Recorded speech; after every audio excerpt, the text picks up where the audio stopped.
Let's pray. Dakilang Diyos, makapangyarihan sa lahat, Diyos ng langit at lupa, Diyos na sinasaad dito sa Biblia. Una po sa lahat, marami pong salamat sa patuloy niyo pong paggabay sa lahat ng mga nakikinig. Nasa pang-apat na session na po kami ng Grand Bible Seminar na ito. At naniniwala po kami, talagang naghahanap sila, kaya patuloy niyo po silang tinuturuan. Dalangin ko po na habang nakikinig po sila ng salita ng Diyos, sa session na ito ay maunawaan po nila kung sino sila sa harapan ng Diyos. Hiling ko po na akayin niyo po ang kanilang puso at isip tungo po sa pagsisisi, upang bukas ay handa na ang kanilang puso na tanggapin ang buhay na walang hanggan na yun pong kaligtasan.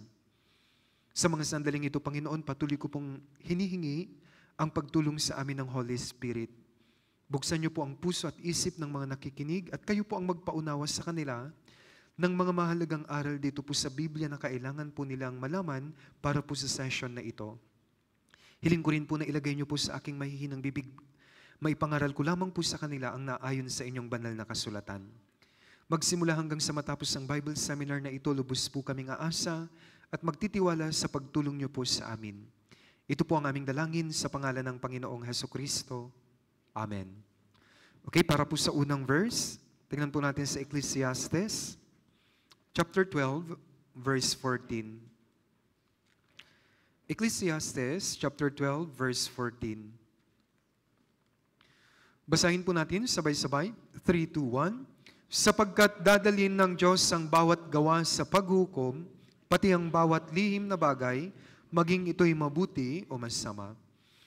Ngayong araw o ngayong gabi, pag-aaralan po natin ang patungkol po sa kasalanan.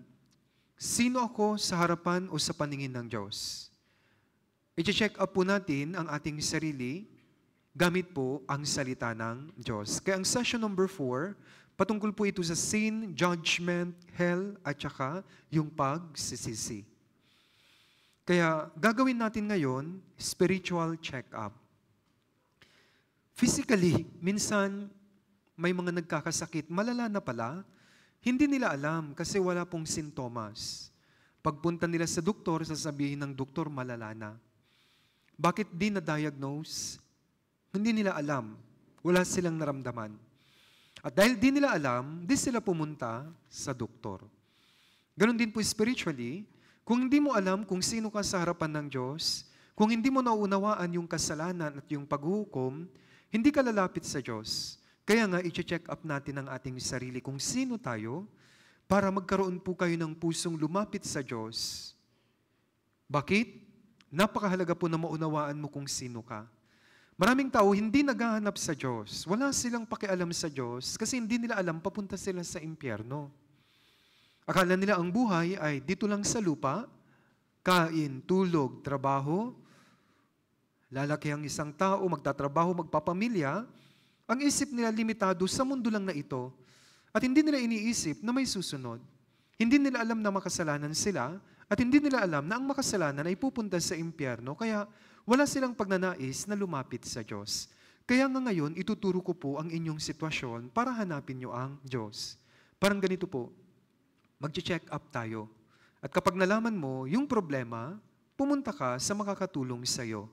Halimbawa po, check up kayo physically, sabi ng doktor may cancer ka. Of course, malungkot ka, pero stage 1 pa lang, may gamot pa, may paraan pa. Kaya for sure, hihingin mo yung reseta. Hihingin mo yung tulong ng doktor para gumaling ka. Ganon din po sa atin. Kaya ngayon, mag-check up po tayo. Susuriin natin kung sino tayo sa harapan ng Diyos.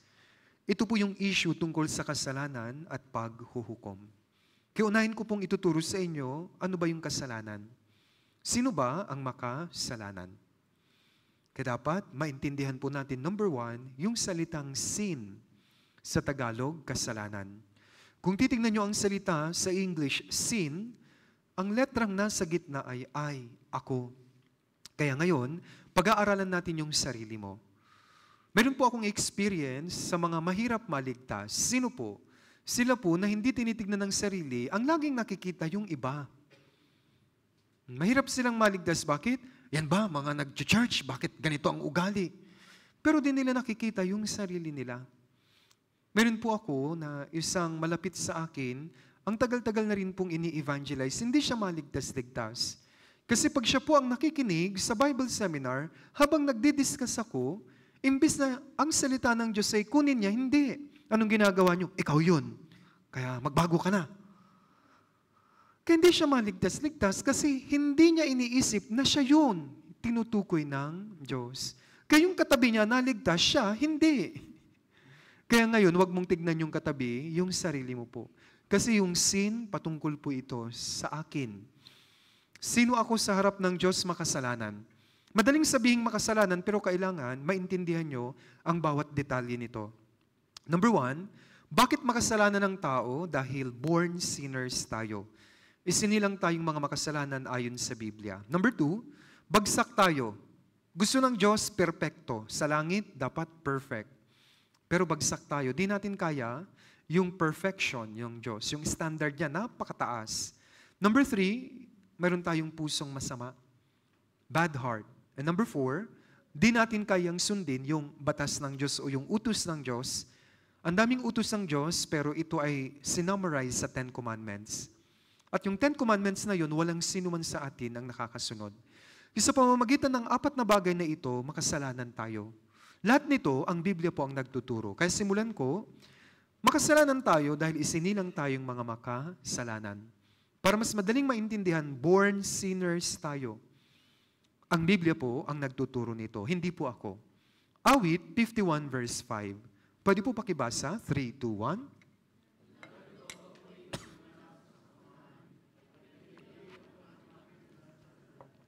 Ipinanganak tayo sa kasamaan. Pinaglilihi pa lang ng nanay, nasa kasalanan na po. Bakit? Dahil kay Adan at saka kay Eva. Sa session number 2, kinain nila yung ipinagbabawal na bunga, pagpasok sa kanila, pumasok ang kasalanan. Lahat ng tao galing kay Adan at saka kay Eva, 7 billion na po tayo, lahat tayo galing sa kanila, nasa ating pagkatao na ang pagiging makasalanan. Kaya nga, tingnan nyo po, pagbata parang anghel, tama? Pero pag lumalaki, anghel pa rin? Minsan pag mapilyo na yung bata, lumalabas na yung sungay mo, ha? At kapag asar na asar ka na, di ba? Tinatawag na, demonyo ka talaga. Yes. Sa mga magulang, mayroon po ba dito, nagtuturo sa anak-anak, magsinungaling ka, ha? Walang nagtuturong magsinungaling, pero natural nating natutunang magsinungaling lahat. Walang nagtuturo na tayo ay magalit, pero natural nating natutunang magalit. Bakit kaya? Dahil nasa ating pagkatao na ang kasalanan. Ang tawag natin doon, sinful nature. Nasa atin na ang pagiging likas na makasalanan dahil isinilang tayong mga makasalanan. Yan ang turo ng Biblia. Ulitin ko, galing tayo kay Adan at saka kay Eva. Nung nilalang ng Diyos si Adan, perpekto. Si Adan, nang lalangin ng Diyos, ang tao, siya ay nilalang sa wangis ng Diyos. Kaya walang kasalanan si Adan. However, bumagsak siya sa pagsubok ng Diyos. Kinain nilang mag-asawa yung ipinagbabawal na bunga. At lahat po ng galing kay Adan, tignan niyo po, Genesis chapter 5 verse 3, nabuhay si Adan ng 130 taon at nagkaanak ng isang lalaki na kanyang wangis na po, ayon sa kanyang larawan. Nung simula ang tao, ayon sa wangis ng Diyos. Nung nagkasala ang tao, wangis na ni Adan, larawan ni Adan. Ang ibig sabihin niyan, larawan na ng makasalanan. Kaya lahat tayo ay mga makasalanan dahil isinilang tayong mga makasalanan. Ganito po yan. Dahil kay Adan, pumasok ang kasalanan. Mula sa lolo ng lolo, lahat tayo, hanggang sa makarating sa'yo, lahat tayo, nasa atin na yung pagiging makasalanan. Ito po ang pinakamahalaga, isang bagay na pinakamahalaga dito po sa Biblia. Kaya nga, gusto mong bumait, pero di mo magawa. Araw-araw nagkakasala ka, kasi yan ka na. Makasalanan ka ng isinilang, kaya araw-araw namumunga ka ng kasalanan. Yan din ang turo ni Pablo sa mga taga-Roma. Nung si Pablo po naligtas, ginugol niya ang buhay niya, naglakbay siya sa iba't ibang panig ng buong mundo. Ipinangaral niya ang Ebanghelyo. Nagtapos siya, pinugutan siya ng ulo sa Roma. Gayun pa man, nung nasa Roma siya, sabi niya sa mga tao, makasalanan tayo dahil kay Adan. Kinote po niya, Roma 5:12, Kaya't kung paanong sa pamamagitan ng isang tao ay pumasok ang kasalanan sa sanlibutan, at sa pamamagitan ng kasalanan ay ang kamatayan, kaya't dumating sa lahat ng mga tao ang kamatayan sapagkat ang lahat ay nagkasala. Dahil sa kasalanang ito, galing yan sa isang tao, si Adan po yan, nadamay na ang buong sanlibutan, buong mundo. At dahil sa kasalanang ito, mayroon na pong kamatayan. Kaya tayo takot mamatay. Lahat ng tao, kapag kamatayan na ang pinag-uusapan, takot siya. Bakit? Sa konsensya niya, alam niyang makasalanan siya. Ang isang magnanakaw, takot sa pulis. Ganon din po tayo. Bilang mga makasalanan, takot tayong mamatay kasi sa konsensya natin, ang daming record ng kasalanan. Yan po ang katotohanan. Sabi dito, ang lahat, kasama po ako dito, ang lahat ay nagkasala. Kaya ang lahat ng tao ay makasalanan. Dahil isinilang tayo sa binhi ng kasalanan. Galing tayong lahat kay Adan, ano man ang kulay ng balat mo, ano man ang salita mo, ano mang background ng buhay, mayaman, mahirap, relihiyoso ka man, nakakulong ka man, ang bawat tao ay isinilang na makasalanan. Okay? Yan po ang katotohanan. At habang lumalaki ang tao, unti-unting lumalabas, nagmamanifest ang kasalanan sa kanyang buhay. Kapag bata, parang ang cute, diba? Parang napaka-inosente, parang walang alam sa kasalanan.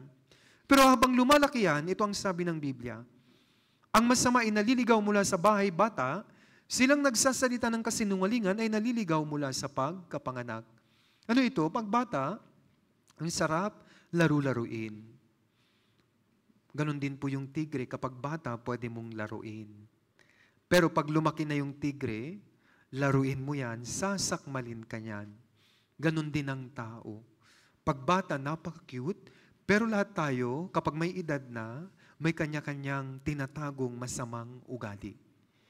Matakot ka sa leon, pero mas matakot ka sa tao.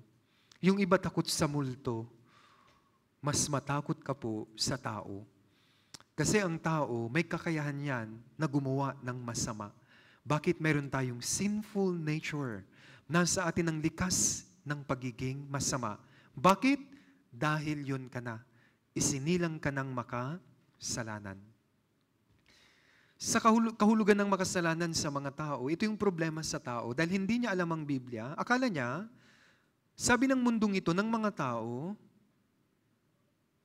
gumagawa ka ng kasalanan, kaya ka makasalanan. Yan ang isip ko rin noon nung wala akong alam sa Biblia. Kapag nakagawa ka ng kasalanan, makasalanan ka. Mali po. Sa pamantayan ng Diyos, ito po ang tama sa Biblia. Makasalanan ka na, kaya ka nagkakasala.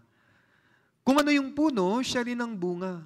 Isinilang ka ng makasalanan, kaya araw-araw nagkakasala ka. Yan po ang turo ng Biblia. At nung dumating ang Panginoong Hesus dito 2,000 years ago, ikinumpara niya po tayo sa isang puno. Sabi niya, kung ano yung puno, siya rin ang bunga. Mateo 7:16 hanggang 18. Pwede po kayo po ang bumasa. 3, 2, 1.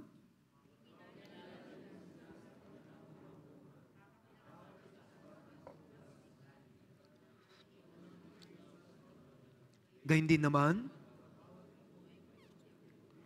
ngunit ang masamang puno ay hindi maaaring mamunga ng masama ang mabuting puno at mamunga ng mabuti ang masamang puno. Minsan pinapabasa ko, may background po ako ng pagtuturo. Minsan kapag binabasa kasi, nare-retain po yan sa inyong isip. Kaya napakahalaga magbasa. Pero parang di pa kayo nag-dinner. Nag-dinner na ba? Baka yun ang dahilan. Anyway, kung ano yung puno, siya rin ang bunga. Ang turong ito, ang kaharap ni Jesus Christ dito, alam niyo po, mga Fariseo, mga skriba, mga pari. Sa panahon niya noon, humarap siya sa kanila. Itong mga pari, mga relihiyosong skriba at mga Fariseo, isip nila, mabubuti sila. Ayaw nilang tanggapin ang turo ni Kristo. Kasi isip nila, mababait sila, pupunta sila sa langit. Pero sabi ni Kristo, pupunta kayong lahat sa impyerno. Lahat tayo ay makasalanan. Hindi porkit tinitingala kayo ng mga tao, ay pupunta na kayo sa langit. Lahat ng tao makasalanan, sabi ni Kristo. Kaya tinanong niya sila, ang mabuti bang puno? magbubunga ng masama o yung masama magbubunga ng mabuti? Ang papaya ba magbubunga ng santol? Imposible. Sabi niya. Kasi sabi niya dito, ang mabuting puno pwede mamunga ng mabuti. Ang masama, pwedeng mamunga ng masama. Tinanong niya sila, kung puno kayo, anong puno kayo? Ay, mabuti kami. Mali. Sabi ni Kristo, lahat tayo, lahat ng mga tao, masamang puno. Kaya nga araw-araw, namumunga ka ng masama. Pero baka sabihin nyo, Pastor, ako po ang pinakamabuti dito po sa bayan ng Tanawan. Maaari, mabuti ka sa mata ng tao, pero sa mata ng Diyos, walang mabuti sa atin. Tandaan niyo po ito. Ako rin po, hindi ko ito maintindihan noon. Akala ko mabait akong anak. Sa mata ng nanay ko, mabait ako. Pero kapag namatay ba ako sa nanay ko, ako haharap sa paghuhukom? Hindi, di ba? Haharap ako sa Diyos. At sabi ng Diyos, makasalanan tayo. Wala pong mabuti sa atin. Yan po ang sabi ng Biblia. Bakit kailangan kong sabihin ito?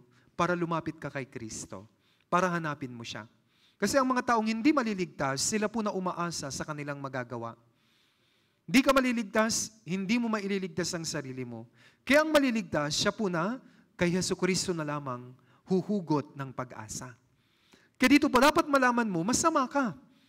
Galing tayo sa masamang puno. Isinilang tayong mga makasalanan.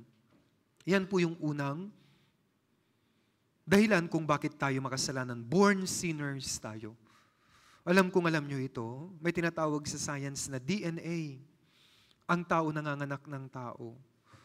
Nasa DNA na po natin ang likas na pagkamakasalanan. Kaya kapag na-trigger yan, lalabas po yan.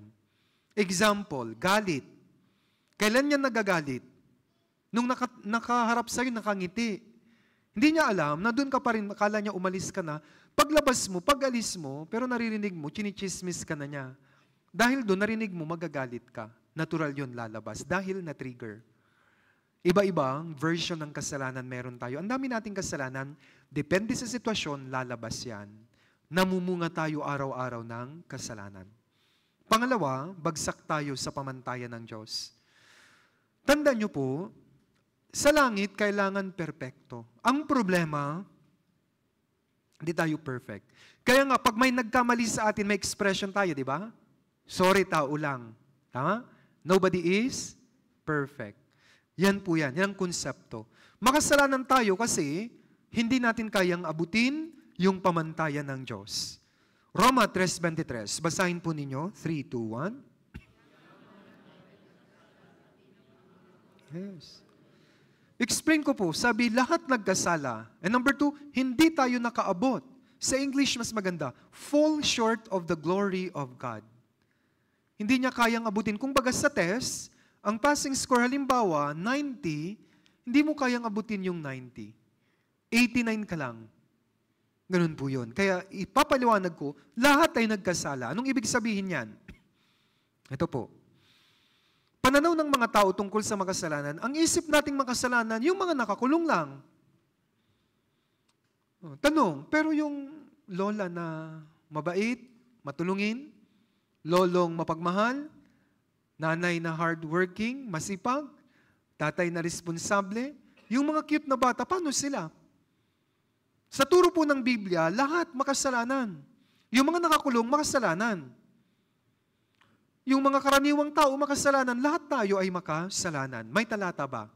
13 years ago, dahil sa talatang ito, na-realize ko, masama ako, makasalanan ako. Sa Romans chapter 3, verse 10 hanggang 12. Nung narinig ko ito, buti na lang nabuksan ng puso ko na sabi ko, ay tama. Kasi noon po akala ko po, good boy po talaga rin ako. Akala ko mabait po ako. Pero dahil sa talatang ito, sabi sa verse 10, gaya ng nasusulat, walang matuwid, wala kahit isa. Wala ni isang nakakaunawa, wala ni isang humahanap sa Diyos. Lahat ay lumihis, sama-sama silang nawala ng kabuluhan. Walang gumagawa ng mabuti, wala kahit isa. Wala raw mabuti. Totoo ang Biblia, hindi ito papalya. Baka yung iba sa inyo, kahit kukuha pa ako ng certificate kay Mayor Pastor, mabuti po ako. Yes po, mabuti ka sa harap ng tao. Pero sa pamantayan ng Diyos, masama tayong lahat. Simply because, ito po yung reason, mayroon na sa atin ang bahid ng kasalanan. Para maintindihan nyo, lagi ko itong ginagamit. Para mas maintindihan. Mayroon pong anak, may kabutihan siya. Gusto niyang i-share yung pandesal sa papa niya. Kaya, di ba, ang cute. Gusto niyang bigyan. Ang problema, yung pandesal, bago niya iabot, nahulog niya sa tae. Di ba? Mayroon ng mabaho. Ngayon, ibibigay niya sa tatay niya, kakainin mo kung ikaw yung tatay? Hindi na po. Bagaman maganda yung intensyon, makikita mo may madumi dun sa gusto niyang ibigay. Ano mang ibigay natin sa Diyos, nakikita na ng Diyos yung kasalanan, kaya nga, bagsak na po tayo. Yan po ang sinasabi ng Biblia.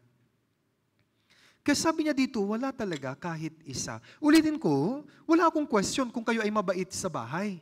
Pero ito yung sigurado ko, kapag namatay tayo, hindi tayo haharap sa tao.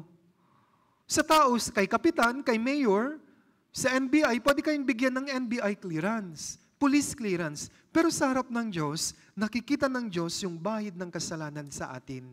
Kaya nga, anumang kabutihang gawin natin, hindi na ito tatanggapin ng Diyos simply because may kasalanan. Para mas maintindihan, meron po itong tubig. 3 cup. Yung una, papatakan ko po ng 1 patak ng lason. Pangalawa, 2 patak ng lason. Yung pangatlo, 5 patak ng lason. Ano po ang pipiliin mo upang inumin? Wala. May lason lahat, tama? Ang problema, yung tao tumitingin sa dami. Kaya tayo pong mga tao, kinukumpare natin ang sarili natin. Yun ang mali. Pag nagba-Bible seminar po kami, nag-iimbita, minsan, Nay, punta po kayo sa Bible seminar, Lola. Ay, wag ako, pastor. Itong mga kapitbahay ko, mga batugan yan. Mga chismosa yan. Yan nga, para mabago sila. Kayo po. Ako naman, pastor, rin nagdadasal. Nasa puso ko rin ng Diyos. Mali na kaagad. Kaya yun ang mga taong mahirap maligtas. Bakit? Hindi nila nakikita ang kanilang sarili. Umaasa sila sa kabutihan nila. Pero sabi ng Biblia, walang gumagawa ng mabuti, wala kahit isa. Para kayo maligtas, simple lang po, surrender sa Diyos. Yun ang mga maliligtas. Sinusurrender nila yung sarili nilang pangangatwiran. Yan po ang experience ko sa halos 7-8 years kong pagtuturo. Ang isa sa pinakamahirap maligtas, yung mga taong nag-aakalang mabait sila. Kasi dahil sa isip nila mabait sila, hindi kita kailangan Kristo. Di ko kailangan ng pagliligtas mo. Anyway, mabait naman ako. At akala nila, yung kabaitan nila magdadala sa kanila sa langit. Wala ho. Kasi ang Biblia mismo nagsabi, walang gumagawa ng mabuti, wala kahit isa. Ulitin ko, ito po ay dahil mayroon na tayong patak o bahid ng kasalanan. Kaya lahat po nito, makasalanan sa harap ng Diyos.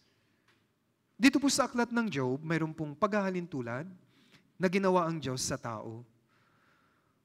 Sabi ng Diyos kay Job, paano nga magiging ganap ang tao sa harapan ng Diyos? O paano magiging malinis ang ipinanganak ng isang babae? Tignan mo, maging ang buwan ay hindi maningning at hindi dalisay ang mga bituin sa kanyang paningin. Sabi ng Diyos, gaano pa nga kaliit ang tao na isang uod? At ang anak ng tao na isang bulate. Masakit po ito. Ikaw ba naman tawagin, bulate, halika nga. Ay siguro mananapak ka pag tinawag kang bulate, di ba? Naranasan nyo na po tinawag, uod, kain na tayo. Pero sabi ng Biblia, ang mga tao ay parang uod o bulate. Ganyan nakikita ng Diyos ang tao dahil sa sobrang dumi ng ating kasalanan. Ang representation po ng bulate, uod, madumi. Sa harap ng Diyos, marumi tayo dahil mayroon na po talagang bahid ng kasalanan. Para po namin ma-explain ito po yung illustration na lagi kong ginagamit. Ito po yung kwento ng mga bulate. Ito po, pasensya na po, medyo marumi ang illustration ko para maintindihan mo kung gaano karumi ang kasalanan. Hindi po ako magpipreach ng mga sugar-coated words. Ano po yun? Yung kunya-kunyari maganda, mga tungkol sa pera, pagpapala, hindi kami ganun. Yung katotohanan lang, ang gusto naming ipangaral. Dito may 3 pong bulate. Ito pong una, nasa Poso Negro pa. Ito pong pangalawa, nakalabas na po siya, nagawa niyang gumapang dun sa tubo, sabay may naliligo, nagsabon ng safeguard, pati siya nasabon ng safeguard, kaya isip niya 99.99%. Malinis na ako. Ito pong pangatlo, nakaligo rin.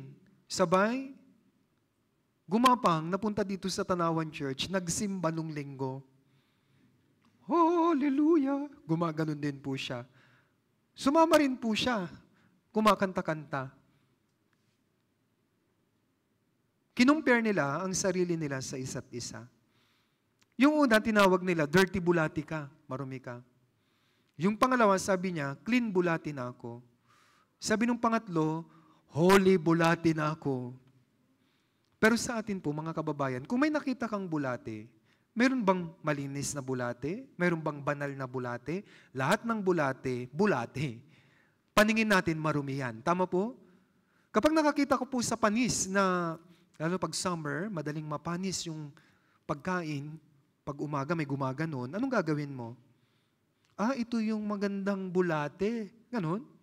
Di ho, sobrang baho, lininisin mo kaagad. Tama po? Kung sila ang magko-compare, may pagkakaiba. Pero sa harap ng tao, lahat ng bulate ay marumi. Bakit ko po ginamit yan? Ganon din po sa tao. Iba-iba. Mayroon pong nasa preso. Isip natin, masama yan. Yung masipag naman, isip natin mabuti. Yung mga taong simbahan, isip natin banal. Mali po. Para sa Diyos, lahat makasalanan yan.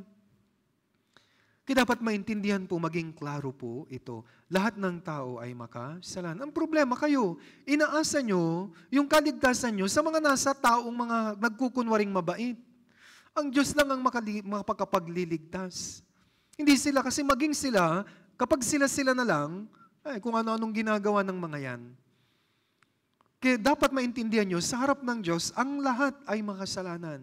Kasama po ako dito. Dumaan din po ako sa Bible seminar.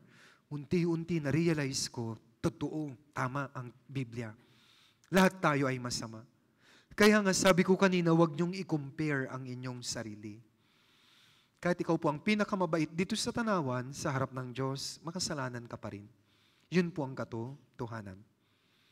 Next, hindi nakaabot, sabi kanina, sa kaluwalhatian ng Diyos. Kawikaan 30 verse 12, may mga malinis sa kanilang sariling mga mata, gayon man ay hindi malinis sa karumihan nila. Ito yung problema. Para sa kanilang tingin, sa tingin nila, mabuti sila. Pero sabi ng Diyos, kahit sa tingin mo mabuti ka, hindi ka pa rin malinis. Marumi ka pa rin para sa akin. Dahil may kasalanan ka. Okay? Para maintindihan, halimbawa po may malaking kumpanya nag-open dito po sa Balele. Gusto mong makapasok. Ang problema, ito po yung requirements nila. Para makapasok ka, matanggap ka, no COVID. Meron pong nag-apply, A, B, C. Si A, malakas, walang nararamdaman. Si B, may kaunting sipon at ubo na. Si C, masama na po ang pakiramdam.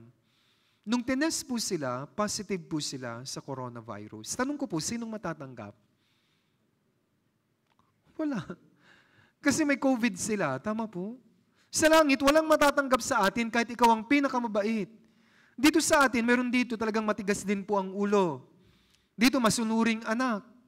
Dito mayroon din po talagang matigas talaga. Pero hindi natin pwedeng ikumpara ang sarili natin dahil mayroon na tayong virus ng kasalanan. Lahat tayo bagsak. Papunta tayo sa impyerno. Lahat tayo po ay mga makasalanan. Yan ang turo ng Biblia. Na dapat po nating maintindihang mabuti. Kasi sabi niya, hindi nakaabot, bagsak po tayo. Pero anong diskarte ng mga tao? Kaya mahalaga yung kaligtasan. Unahin mo, kaligtasan muna para sa langit. Pero yung mga tao, bagsak sila, gumagawa sila ng paraan para makapunta sa langit gamit ang sariling diskarte. Diyan nang galing ang relihiyon. Kaya nga nagkalat ang napakaraming relihiyon. Ano ang turo nila sa inyo? Magpakabuti ka lang. Kapag mabuti ka na, sa langit ka na. Ang turo ng Biblia, walang mabuti. Ano po yung relihiyon? Ganito po, para maintindihan nyo. Meron pong estudyante, nag-exam sa UP, sa UPCAT. Ang problema, bagsak siya. Bagsak na po siya simula sa pool. Pero dumiskarte po siya. Punta siya ng UP Diliman. Anong ginawa niya? Nagpagawa siya ng sarili niyang ID sa recto. Okay? UP. UP Maroons. Bumili siya ng t-shirt niya. Ano po yung t-shirt niya? Meron yan. UP Maroon. Nagpatato pa siya dito, UP. Yung mga kwaderno niya, notebook niya, bumili siya, UP. Nag-sit-in po siya. For 4 years, nag-attend siya, nag-sit-in siya sa mga klase ng UP. Kasi pwede kang mag-sit-in doon. Tanong ko, gagraduate siya, hindi? Hindi. Pagdating ng graduation, walang record ang school sa kanya kasi simulat sa poll, di po siya pumasa sa UPCAT. Ano po ang ibig sabihin ko sa paglalarawang ito? Ito ang ginagawa ng tao, pagkukunwari. Akala natin, sa pagkukunwari nating mabuti tayo, relihiyoso tayo, pupunta tayo sa langit. Kunyari, tumutulong tayo sa ating mga kapwa. Kasi sabi ng Biblia, papunta ka pa rin sa impyerno kasi simulat sa pool, di ka pumasa. Hindi ka nakaabot. Yan po ang turo ng Biblia. Kaya walang relihiyon ang makapagliligtas sa atin. Bukas si Kristo lang, dapat maunawaan nyo ang Biblia. Ano mang gawin nating pagpapakabuti, hindi tayo papasa. Bakit? Bagsak na tayo simulat sa pool. Yan po yan. Bagsak tayong lahat. Yan ang napakahalagang turo ng Biblia. Sa bilang 32:23, kayo'y magkakasala laban sa Panginoon at tiyak na tutugisin kayo ng inyong kasalanan. Anong ibig sabihin niya? Kahit nandun ka na sa bingit ng kamatayan, may tendency makagawa ka pa rin ng kasalanan. Ganyan ang tao. Habang nabubuhay, pwede kang makagawa ng kasalanan. Ang daming kasalanan. Magalit ka lang, kasalanan yun. Mag-isip ka lang ng marumi, kasalanan yun. Opo. Magnasa ka sa kapwa mo, kasalanan yun. Maasar ka ng konti, kasalanan na po yun. Pero hindi natin ito alam. Kaya mga kababayan, mahalaga, maintindihan natin, bagsak tayong lahat sa harapan ng Diyos. Kaya tayo makasalanan. Number 3, pag-aralan natin ang ating puso. Makasalanan tayo dahil ang puso natin masama. Ito po ang puso po natin, puno ng kasalanan. Nasa Biblia po yan. Ecclesiastes 9:3. Pwede po kayo ang bumasa. 3, 2, 1.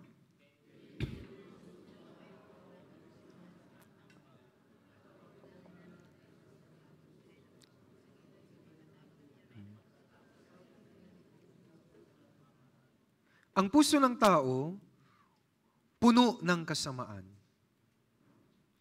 Sa puso natin, mayroon daw kaululan.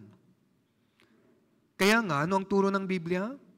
Masama yung puso mo, kaya never trust your heart. Pero may mga kasabihan ng mga tao, Bes, sundin mo lang kung ano yung tibok ng puso mo. Lahat po ng sumunod sa tibok ng puso nila, nagsisisi sila ngayon. Ano sasagutin ko na? Mabait eh. Grabe, nililibre niya ako lahat. Engineer daw siya. Sinagot mo, binigay mo lahat. Nabunyag, hindi pala engineer. Gaya ang sinabi ko nung first day. Foreman pala. Di ba? Marami. Trust your heart. Hindi ho. Sabi ng Biblia, yung puso natin, may kaululan dyan. Yan ang pinakamandaraya. Pati ikaw, lulukuin mo ang sarili mo. Yung puso mo, pwede niyang paniwalain ka sa alam mong mali, iniisip mo tama. Mamaya, didiskubrihin natin ang pusong ito. Sa puso nagmumula, kaya umaapaw ito, lumalabas ito. Yes, lahat ng kasalanan na nakukonsib yan sa puso. Magsisimula yan. May nakita ka. Ba? Minsan may nakita ka lang, medyo iba yung kilos, halimbawa dalaga, mag-iisip ka na, ang iksi-iksi ng ano niya. Ang dami mo nang naisip. Yes, dyan sa puso. At pag hindi mo pagsasabihan mo na yan. Minsan, pag natitimpi mo, pero yung mata mo iba. Minsan namumula ka na. Minsan sisitahin mo na. Ganun po ang puso po natin. Sabi po ni Jesucristo, dito po sa Marcos 21:23, makinig po kayo, may 13 kasalanan sa puso natin. Ano po ito? Sabi niya, sapagkat mula sa loob, mula sa puso ng tao, lumalabas ang masasamang pag-iisip. Yan po yung number 1. Pakikiapid, pagnanakaw, pagpaslang, pangangalunya, kasakiman, kasamaan, pandaraya, kahalayan, pagkainggit, paninirang puri, kapalaluan at kahangalan. Ang lahat ng masasamang bagay na ito, sa loob nagmumula at nakapagpaparumi sa tao. Kayong 13 yan, nasa puso po natin. Yan ang puso po natin. Yan ang laman. At lalabas yan, depende sa sitwasyon. Gaya ng sinabi ko, masasamang pag-iisip. Minsan, madali tayong mag-isip ng masama. Meron pong kapitbahay, dalaga, kule, hiyala.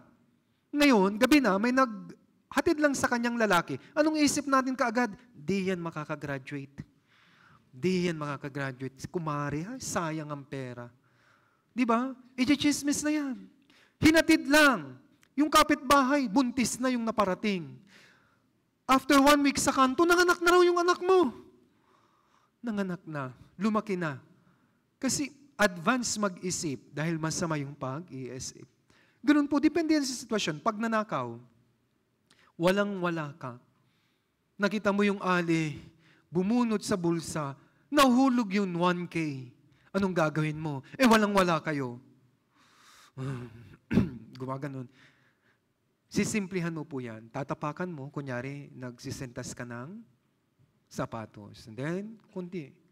Sabay pagkatapos mong kunin, magsisimba ka. Thank you, Lord, sa 1K. Yes. Next. Pangangalon niya. Ano po ito?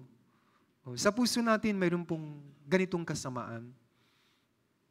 Pagnanasa. Mapalalaki, mapababae. Yes. Ano pa? Napakarami kasamaan. Yan, kasakiman. Di tayo makontento. Sige lang, hindi ka makontento. Minsan nagpipray ka. Panginoon, kung meron na akong 200,000, okay na. Meron ka ng 200,000, kulang pa rin yun. Hindi, Panginoon, nagkamila lang ako noon. 500 na lang. Meron ka ng 500,000, hindi ka pa rin makontento niyan. Tingnan niyo po yung mga politiko. Kaya minsan, nakakasuhan sila kasi walang kakontentuhan. Sakim, may kasakiman tayong lahat. Next, pagkainggit. Di ba? Naiinggit po tayo. Nakita mo, halimbawa sa mga estudyante, yung kaklase mo, kinagat naman sanas yung kanyang dala. Apple. Ang ganda ng picture. Kaya, gagawin mo ang lahat, makabili ka rin po. Halimbawa, yung mga magulang mo may pinagkakakitaan sa ibang bansa. Pabili. Kung hindi kayo bibili, di na ako mag-aaral. Wow. Yes po. Dahil nainggit po siya. Lahat ng ito, nasa puso natin. Di ko na po yan matatapos.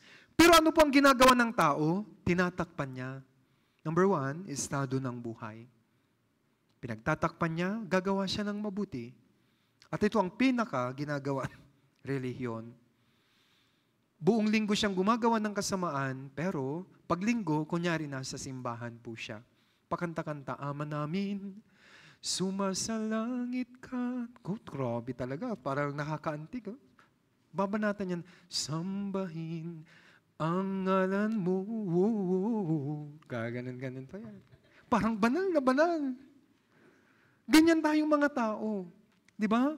Pero, alam niyo po, anumang gawin mo, sabi ng Biblia, yung mga tao, pwedeng takpan mo yung kasalanan mo at magmukhang mabuti ka sa kanila. Pero may isa pong nakakakita nito lahat. Unang Samuel 16:7, sapagkat hindi tumitingin ang Panginoon na gaya ng pagtingin ng tao, ang tao ay tumitingin sa panlabas sa anyo, ngunit ang Panginoon ay tumitingin sa puso. Kaya nga, kahit hindi ito alam ng mga tao, may isang nakakaalam, ang Diyos. Kahit napakabait mo tignan, lalabas at lalabas yan, alam ng Diyos, masama ka pa rin. Kaya nga sa puso natin, mayroon po tayong konsensya. Conscience. Okay. Ano po ang ibig sabihin ng conscience? From dalawang salita po ito, science at con. Yung science, ibig sabihin to know. Ang con, ibig sabihin together.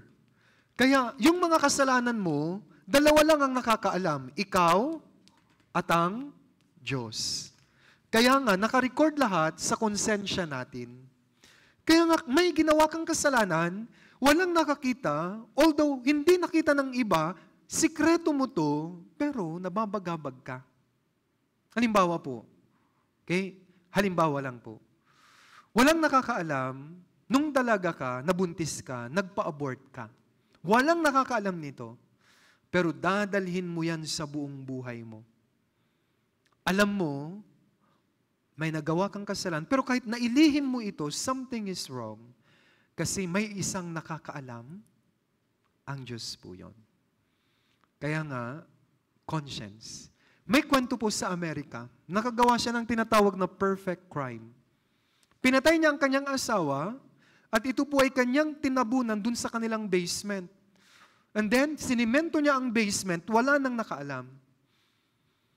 For 10 years po, naitago niya. After 10 years, sumuko po siya. Sumuko po siya sa pulis. Then, inimbestigahan, anong kasalanan mo? Nagtapat siya. Pinatay ko yung asawa ko. Bakit siya sumuko? Di na siya makatulog. Yes, binagabag siya ng kanyang konsensya. May nakakaalam po ng kasalanan natin. Kahit yung pinaka-secret na hindi na alam kahit ng pinaka-malapit na tao sa buhay mo, alam yun ng Diyos. At naka-record po yan sa konsensya mo.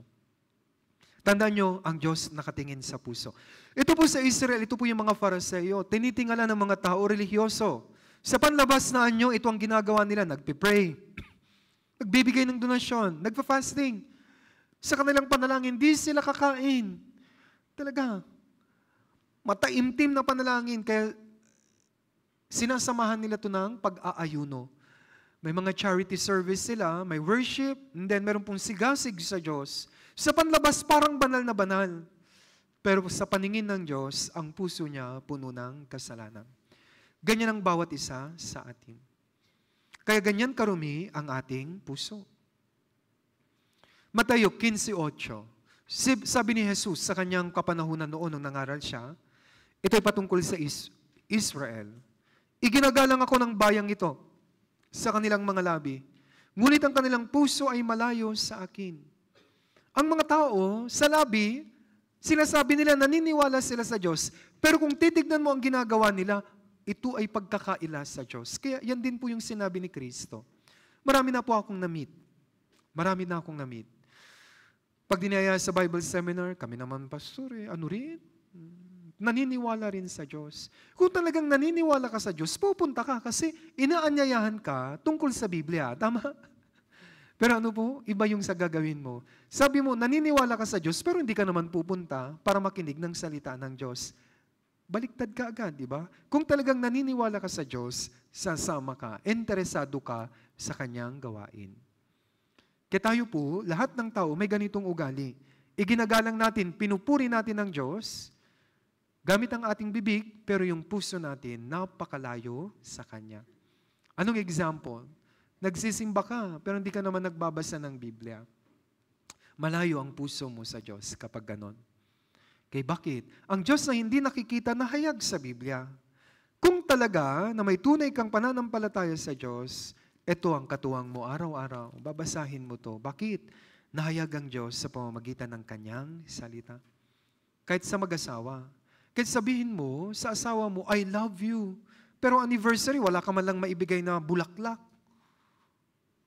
Parang salita lang. Di ba? Kung talagang mahal mo, gumagawa ka. O, pag anniversary, kahit walang pera, kain tayo sa labas. Saan? May narinig ako malapit sa, sa baba? Sa Balele. May bagong bukas na kakain kayo.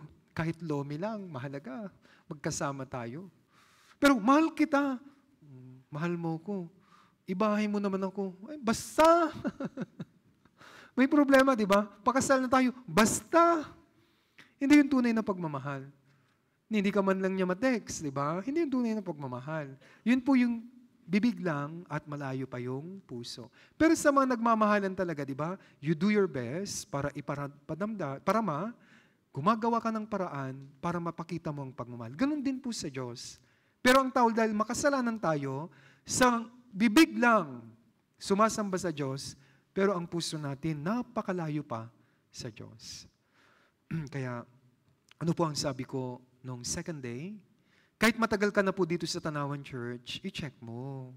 Kasi minsan, pati puso natin, dinadaya tayo. Pinapaniwala ng puso mong ligtas ka na. Pero kung walang pagbabago sa buhay mo, never trust your heart. Masama yung pusong yan. Kaya dapat may pagbabago. Kung wala, makinig lang kayo ng Bible seminar. Marami na po akong karanasan. Marami na. Habang nakikinig kayo ng Bible seminar, machi-check nyo po talaga yung puso. Time will come. Matitimbang mo. Sa tingin ko, di pa ako ligtas talaga kahit ilang beses na. Kasi, bakit ganun? Wala akong pag-desire sa Biblia. Wala akong desire na akayin ng iba. Parang pumupunta lang ako sa church for the sake na hindi ako mapahiya sa mga kapatiran. Kaya mag-check po kayo. Malapit ang rapture, hindi po ako nagbibiro, mag-check kayo. Ako rin po sa unang taon ng aking buhay pananampalataya, every Bible seminar, chinecheck ko po, may nagbago na ba sa akin? Ano ba yung nararamdaman ko kung nakikita ko yung mga taong namamatay? Naaawa ba ako? O hindi? Ginagawa ko bang lahat na akayin sila sa kaligtasan kung talagang ligtas na ako? Isang taon ko rin po yan. Bawat Bible seminar, umuupo ako at chinecheck ko ang aking sarili. Bakit? Sabi ng Biblia, ang pusong ito mandaraya. Ito po ang talata. Jeremias 17:9. Ang puso ay mandaraya kaysa lahat ng bagay at lubang napakasama. Minsan di mo maunawaan. Bigyan ko po kayo ng halimbawa kung gaano mandaraya yung puso mo. Di ba? Binubugbog ka na nung asawa mo. Sasabihin mo sa best friend mo, best, ganun talaga siya magmahal. Pumapasa. Di ba? Dami mong tama. Ganun ang pagmamahal niya.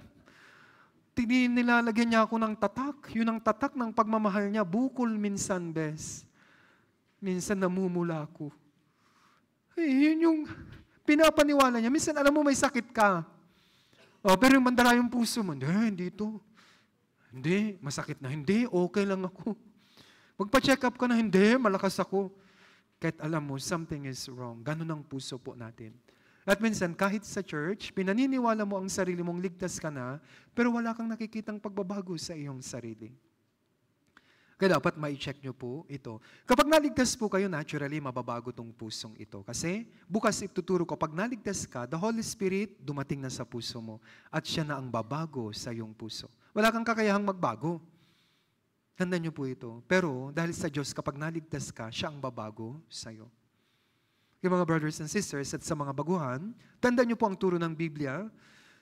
Mahirap maunawaan ng pusong ito dahil mandaraya siya at napakasama. Kaya never trust your heart. Huwag kang maniwala dyan sa puso. Ganyan ka, dumi. Pangapat, nilalabag natin ang batas ng Diyos. Dito po sa Biblia, sa Old Testament, mayroon pong 613 na utos ang Diyos. Okay? Tanong ko, alam nyo lahat yung 613? Hindi. Paano mo masusunod? Kaya walang nakakasunod sa utos ng Diyos. Para mas mapadali, ginawa itong 10 Commandments ng Diyos. At sabi ng Biblia, ang kasalanan ay yung hindi pagsunod sa 10 Commandments. Unang 1, 3, 4. Ang sino mang gumagawa ng kasalanan ay lumalabag din naman sa kautusan. At ang kasalanan ay ang paglabag sa kautusan. Sa English, mas madaling maintindihan. Sin is the transgression of the law. Sa ibang salin, sin is when you do not obey the 10 Commandments. Kaya hindi natin nasusunod ang 10 Commandments. May 10 utos. Unang binigay ito ng Diyos sa Exodus kay Moses. And then, pinasulat uli ito ng Diyos sa Deuteronomy chapter 5. Kaya 2 beses na ulit sa Biblia. Ito po yung 10 utos. Akala ng mga tao, may mga nakakausap po ako, Pastor, sinusunod namin yan. Patutunayan kung walang nakakasunod nito. Number 1 to 4, utos ito para sa Diyos. Huwag kang magkakaroon ng ibang Diyos sa harap ko, number 1. Huwag kang gagawa ng inukit na larawan, huwag mo silang yuyukuran o paglingkuran man sila. Huwag mong babanggitin ang pangalan ng Panginoon mong Diyos sa walang kabuluhan. Alalahanin mo ang araw ng Sabat upang ingatan itong banal. Ang 1 to 4, utos ng Diyos sa atin para sa Diyos. 6 to 10, utos ng Diyos para naman sa kapwa natin tao. Una, sa magulang, igalang mo ang iyong ama at ang iyong ina. Huwag kang papatay, huwag kang mangangalunya, huwag kang magnanakaw, huwag kang magsisinungaling, huwag kang mag-iimbot. Isa-isahin ko po, walang sino mang makakasunod nito, kahit ako. Bagsak dito. Unahin ko, Sabbath. Yung number 4. Nasusunod ito, hindi. Kapag sinabing Sabbath, Friday 6 p.m., Saturday 6 p.m. Ang isang regulation sa Sabbath, ganap na kapahingahan yan. Huwag kayong gagawa ng anumang gawain. Kasi sa Israel, kapag Sabbath, 6 p.m. ng Friday hanggang 6 p.m. ng Saturday, kapag nagsuot po sila ng damit, they make sure walang bulsa, lalo na po polo. Kasi baka may mailagay sila na kahit maliit na bagay, bawal na po yun, nagbuhat na po sila. Kasi Israel noon, sa sobrang higpit nila, maging ang damit nila, walang bulsa yan. Wala silang gagawin. Pero kahit sila, hindi nila kayang sundin. Bakit? Kung susundin mo ang Sabat, mula pagkapanganak mo hanggang mamatay ka. Walang nakakasunod nito sa atin. Bakit? Ang isang batas sa Sabat, bawal magpaningas ng apoy. Bawal magluto. Nagluluto tayo. Friday, Saturday. Bawal magsindi ng lighter. Bawal mag-cellphone, naturally. Kaya walang nakakasunod. Bawal gumawa kahit ano. Kasi ganap na kapahingahan. Okay? Kaya ito pong Sabat, walang nakakasunod.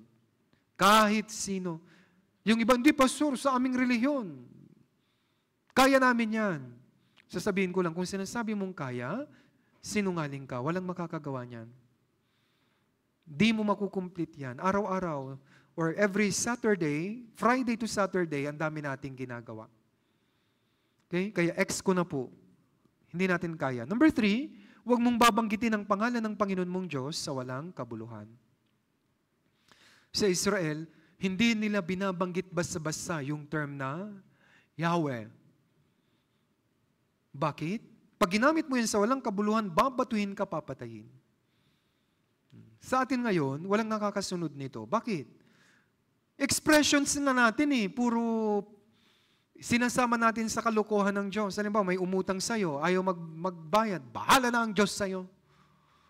O, di ba, nagulat ka, Diyos ko po. Di ba? O, pag nag-text kayo, yung mga kabataan, oh my God, para kunyari sosyal. O, kahit wala, oh my God, oh my God, oh my God. Yes, OMG, i-text mo lang, nalabag mo na po. Yes. Kaya di natin nasusunod. X na rin po. Number 2, pakibasa po. Pwede? 3, 2, 1.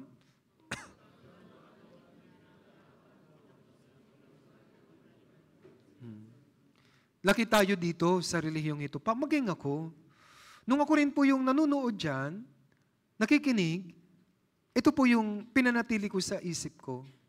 Yan ang sabi ng Biblia, yan ang totoo. Wala akong magagawa sa aking kinagisnan. Kung mali, open-minded po kasi ako. Kaya baka masaktan po kayo, pero nasa Biblia po ito. Hindi pwedeng hindi ko po ituro. Okay? Ito po, bawal yan sa Diyos. Karumal-dumal po ito sa Diyos. Pero yun ang nakagisnan natin. Ang Diyos mismo ang nagturo. Huwag kang gagawa para sa iyong sarili ng inukit na larawan. Huwag mo silang yuyukuran o paglingkuran man sila. Sabi ng Diyos dito, ito ay isang karumal-dumal, ako ay mapabnigbughuing Diyos. Nagsiselos ako. Tayo, nabuhay po dito. Pero di ba alam nyo naman ang history? Sino bang nagbigay sa atin ng relihiyong ito? Nakuha natin yan sa mga Kastila, di ba? Sinakop nila ang ating bansa sa loob ng 333 years. At yan ang iniwan nila at ginamit nila para tayo sakupin. Di ba? 3G, God, Gold, Glory. Kasi sinakop tayo ng mga Kastila, di ba? Tinuturo naman ito Nag-aaral tayong lahat. Pakita ko po ang isang video clip.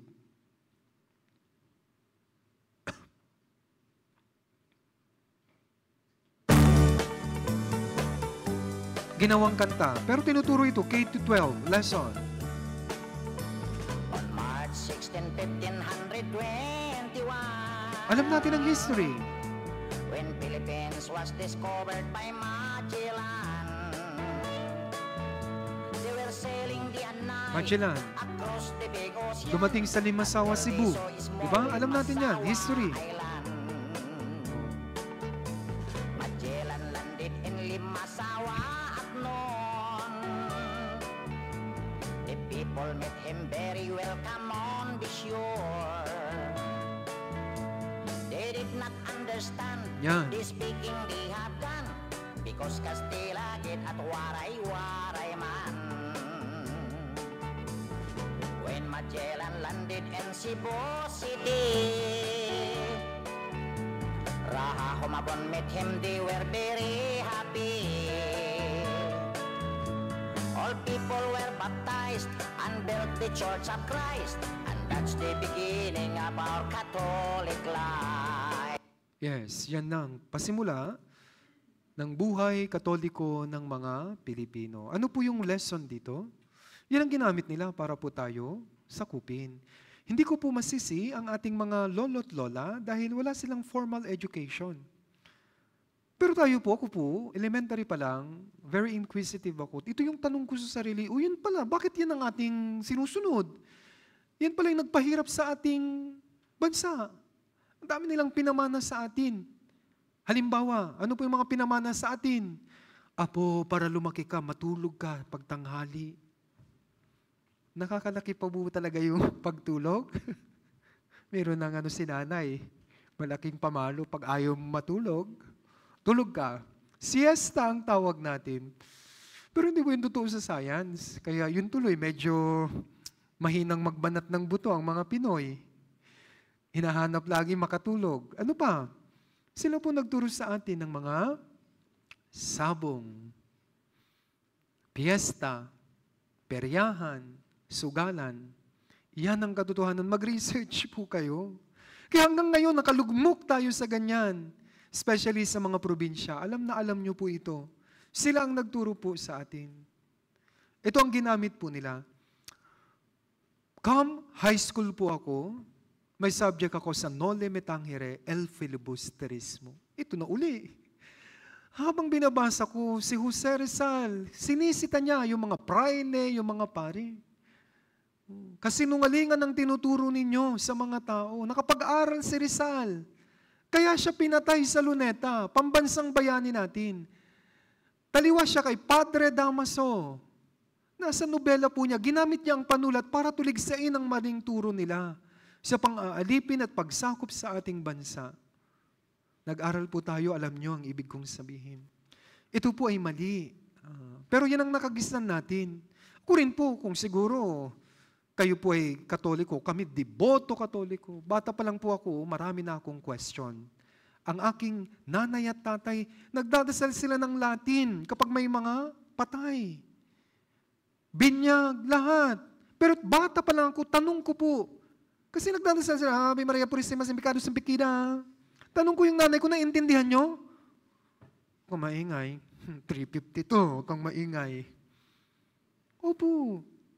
Halimbawa, may patay, magtotoo po ito. Hindi ako nahihiya. Pero later, nung naligtas ako, pinangaral ko ang ebanghelyo sa kanila na intindihan po nila. Mali pala. Buti na lang nahanap mo yung katotohanan.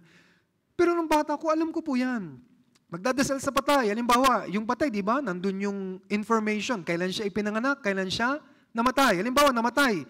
March 13. Magdadasal yan. Di may upa na. Pag-uwi. 3:13. Dakdakan mo. Tatama yan bukas.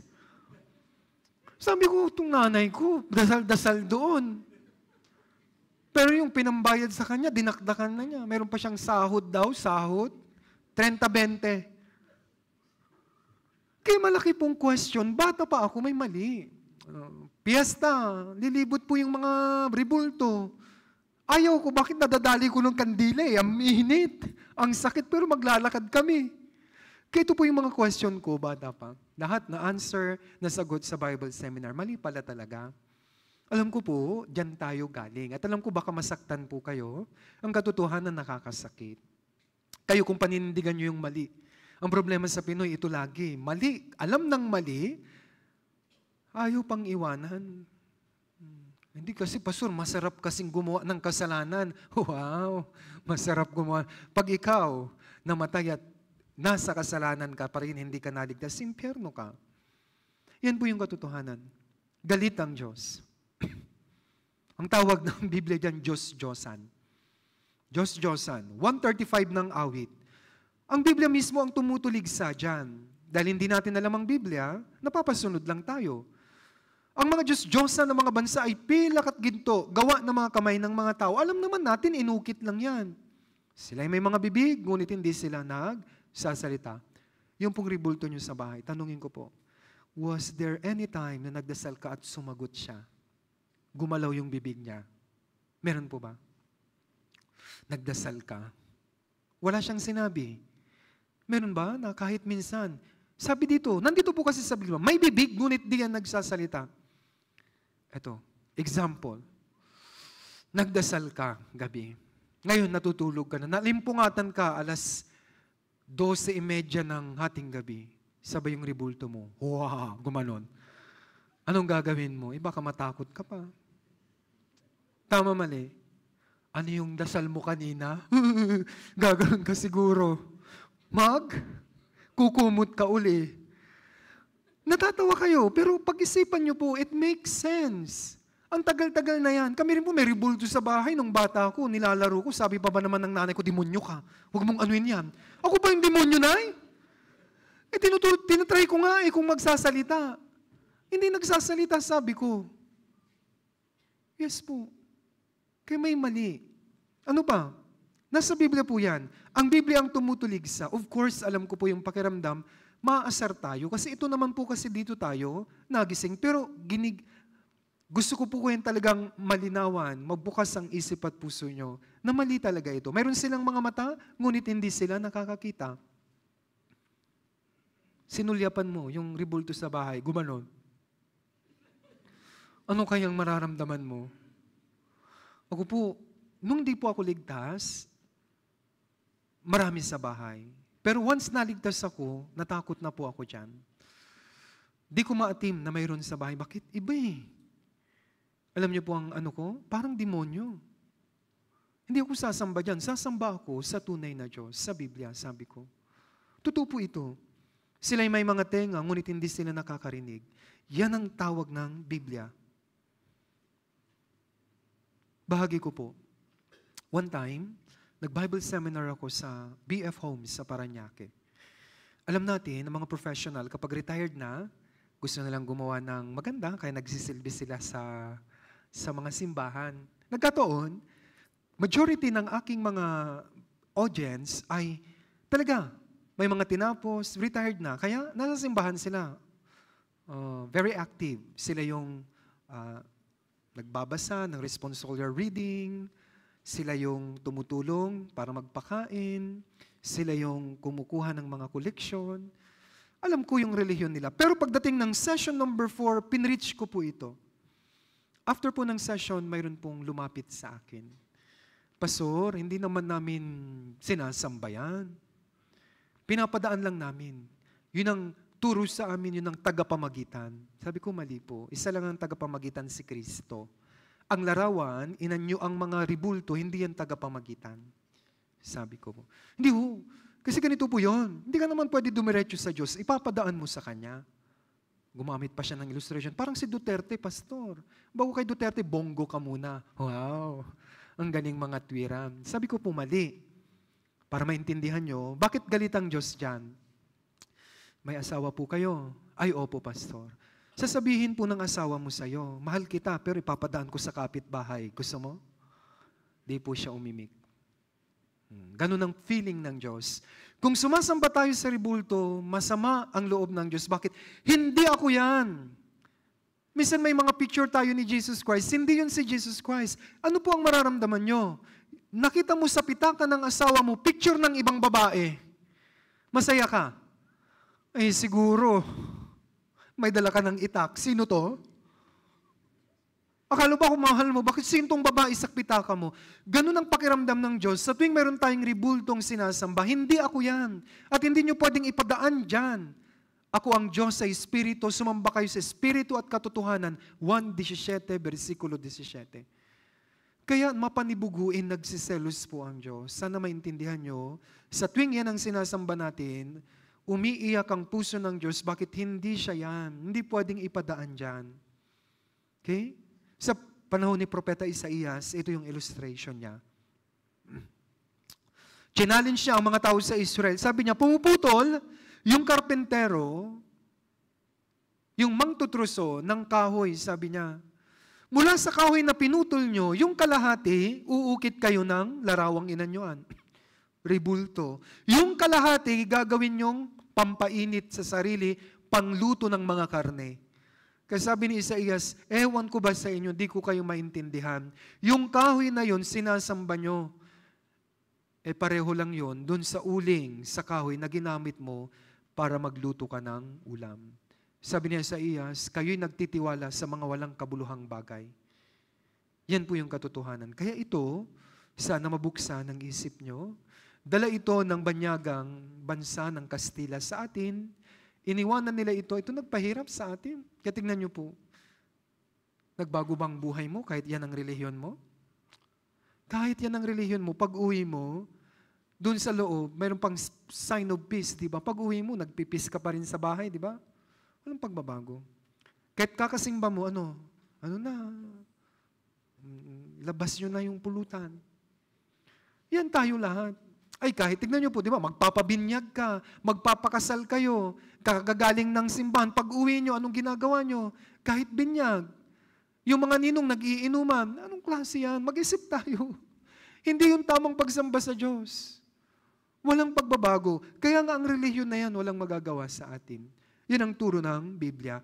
Si Jesus Christ, hindi po siya yan. Hindi po. Minsan may mga picture tayo sa bahay. Lalo na po ito. Siya po si Robert Powell.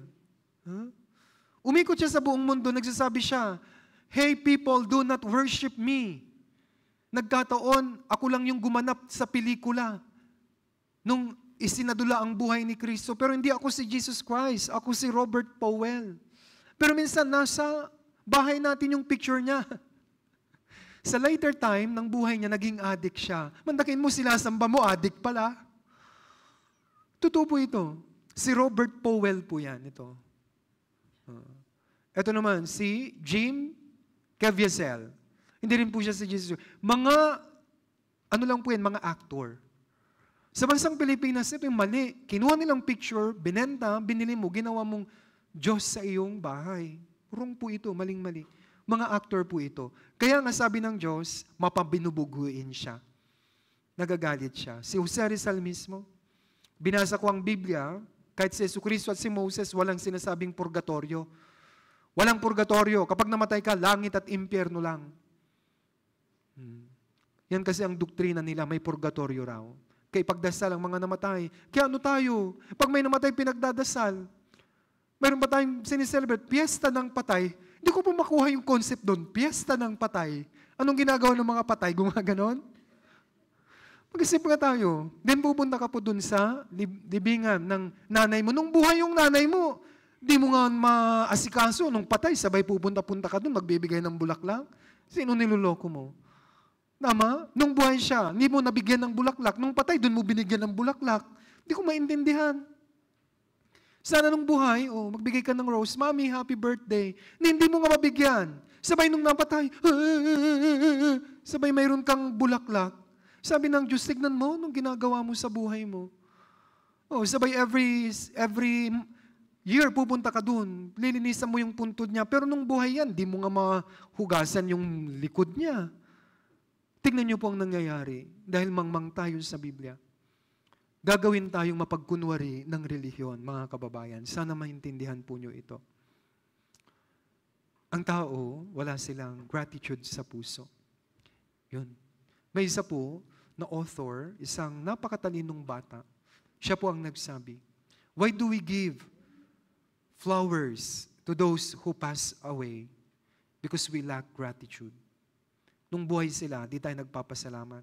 Sabay nung patay, bibigyan mo ng bulaklak. Mali. May mga ginagawa tayong hindi natin alam, masama, dahil hindi natin alam, patuloy lang tayo. Ito po, si Jose Rizal mismo nagsabi.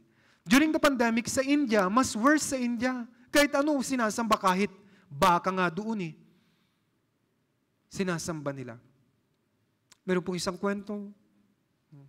Sa India, grabe ang traffic situation. Meron pong nasa sasakyan. Meron silang nadaanan na bunggo, patay. Dinaanan lang nila. Sabay mayroong sa kalsada, baka, huminto yung driver. Kayo yung foreigner, nagtaka, why? Kanina, dumaan tayo sa patay, dinaanan mo lang. Pero ito, baka, huminto ka. Anong sabi ng Indian? Yung kaluluwa niya nandyan na sa baka. Naniniwala sila sa reincarnation. Ano to? Nung pandemic, nagdasal sila sa kanilang mga rebulto. Walang sagot. Anong ginawa ng mga Indians? A Natauhan. large number of Indians have thrown the idols of the gods they worshipped on the streets as the numbers of coronavirus infections and deaths skyrocket in the country. Indians expressed their anger at the idols Dinurog that they nila. worshipped and sacrificed themselves for, but the idols did not protect them from the coronavirus. They prayed to the idols because they believed that it could save them from the virus. Panahon na but kasi they ito ng finally kaalaman. discovered that they could not do anything, and Kaya hence they natatauhan na ang destroyed mga it. tao. The number of daily coronavirus deaths in India X. Gawin mo yan sa Pilipinas. Kakapitan ka siguro. Yes po. Kaya, number 2, nasa utos yan ng Diyos. Pag nilalabag mo, nakakatakot. Pero nilalabag natin, nalabag na po natin ito. Number 1, huwag kang magkakaroon ng ibang Diyos sa harap ko. Ang mga Diyos-Diyos, sana hindi lang po ribulto. Kung mas mahal mo yung anak mo kaysa sa Diyos, ang anak mo ang ribulto mo. Kung mas mahal mo ang pera kaysa sa Diyos, yung pera ang Diyos mo. Kaya hindi rin natin nasusunod, number 1. Kaya 1 to 4, bagsak po tayo. Walang nakakasunod. 5 to 10. Huwag kang mag-iimbot, lahat naman tayo na iinggit. Kaya, sana all. Kasalanan na kagad yun. Next, huwag magsisinungaling. Ayon po sa survey, araw-araw, nakakagawa tayo ng 4 na kasinungalingan. Isang araw lang yan, ha? I-multiply mo, isang taon, 1,460. Kung sa 100 anyos na po kayo, kasinungalingan lang, 87,600 na yung nagawa mo. Ano ang karaniwang kasinungalingan? Okay lang ako. Di ba minsan, halimbawa, kumain ka na, pero nahihiya ka. Oo, kumain na ako. Pero yung bituka mo gumagalaw. Di ba? Yes, kumain na po ako. Okay ka lang, kahit hindi, okay lang ako. Kasalanan na po yun. Pero bakit nagsisinungaling tayo, wala tayong nararamdamang kakaiba, parang normal na, dahil nagkakalyo na ang konsensya natin. Akala natin, normal na yan. Normal na norm yung pagsisinungaling na ngayon. Pasensya na po sa term dahil parang wala ng konsensya ang mga tao. Nagsisinungaling tayo araw-araw. Awit 116:11, sinabi ko sa aking pangingilabot, lahat ng tao ay sinungaling. Ang demonyo sa Garden of Eden, sinungaling siya, ahas. Yes. Pasensya na po, nung si Kristo ang nabubuhay, tinawag niya ang mga Israelita, ang tatay niyo, demonyo. Kaya nagalit talaga sila. Bakit? Dahil tayo pong mga makasalanan, nakasanla sa demonyo ngayon. Kung hindi ka po ligtas, ang tawag ng Biblia, ang demonyo ang naghahari sa atin. Kaya nga, siya yung ama, sabi nila. Ama nyo ay yung ahas, yung demonyo. Bakit? Siya yung sinungaling, number 1 sinungaling, kaya ka rin nagsisinungaling. Kasi nasa yung pagiging makasalanan. Ganyan po yung mga nakakasakit na pananalita sa Biblia. Next, huwag kang magnanakaw. Sa Manila, takot po sa mga budol-budol, dugo-dugugang. Pero sa probinsya, may isang pagnanakaw. Kumuha ka ng mangga, di ka nagpaalam, di naman sa'yo. Pagnanakaw na yan. Pero wala tayong nararamdamang kakaiba, di ba? Hindi naman yung kasalanan, isa lang naman. Minsan, galit ka pa, di ba? Hindi ka nagpaalam, sinabi, magpaalam naman kayo. Ang dadamot nyo talaga. Grabe, kahit, di ba? Ganun. Meron tayong defense mechanism. O yung malunggay, hindi sa'yo, kumuha ka. Pag nanakaw na po yan. Lahat tayo ng bata, nangupit ka, piso, pag nanakaw na yon. Hindi mo tsinelas, sinuot mo. Yes. Pag nanakaw po ito, nilabag na natin, pangangalo niya. Si Kristo po ang nagturo nito. Mateo 5, 27-28. Narinig nyo na sinabi, huwag kang mangangalunya. Ang ibig niyang sabihin, sa batas ng Diyos sa Old Testament, kay Moses, bawal mangalunya. Ngunit sinasabi ko sa inyo, nang bawat tumitingin sa isang babae na may pagnanasa, ay nagkasala na sa kanya ng pangangalunya sa kanyang puso. Anong ibig sabihin? Minsan, judgmental tayo. Itong mga to, ito, dalawang asawa, mangangalunya. Ikaw kahit na sabihin mo po na faithful ka, pero may isang pangangalunya. Lahat tayo meron nito. Yung may pagnanasa ka sa ibang tao, pangangalunya na yan. Nanunood ka ng kung ano-ano dito, pangangalunya na po yan. Kaya sabi ko kanina, huwag niyong tignan yung iba. Akala natin yung mga makasalanan, ayan, iniwanan niya ang kanyang asawa, sumama sa iba. Ako hindi. Pero nanunood ka ng kung ano-ano sa cellphone mo. Pareho lang kayo sa mata ng Diyos. Lahat tayo guilty. Mapababae, mapalalaki, meron pong pagnanasa. Halimbawa, yung mga kabataan, yung mga Korean pop group, di ba? Kasalanan, tili ka ng tili doon. Gwapo-gwapo. Kasalanan na po yan. Sa Manila po, gumagastos po sila. Doon po sa pinakaharap, ang mahal ng ticket. Anong gagawin lang nila doon? Mag-on ng cellphone, o kakanta-kanta, gagawin, tili ng tili. Umaabot po ng libo-libo yung pera. Yung paghangang yon, kung may last, may pagnanasa, pangangalon niya na po yun. Kaya wala pong exempted, lahat tayo guilty dito. Next, wag kang papatay. Natural, bawal pumatay.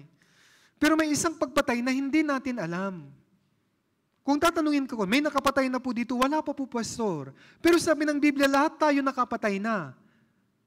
Unang 1, 3:15. Pwede po kayo pong bumasa. 3, 2, 1. At nalalaman ninyong ang buhay na walang hanggan ay hindi na natili sa sino mang mamatay tao. Sa Israel, tawagan nila brother. Kaya dito, kapatid.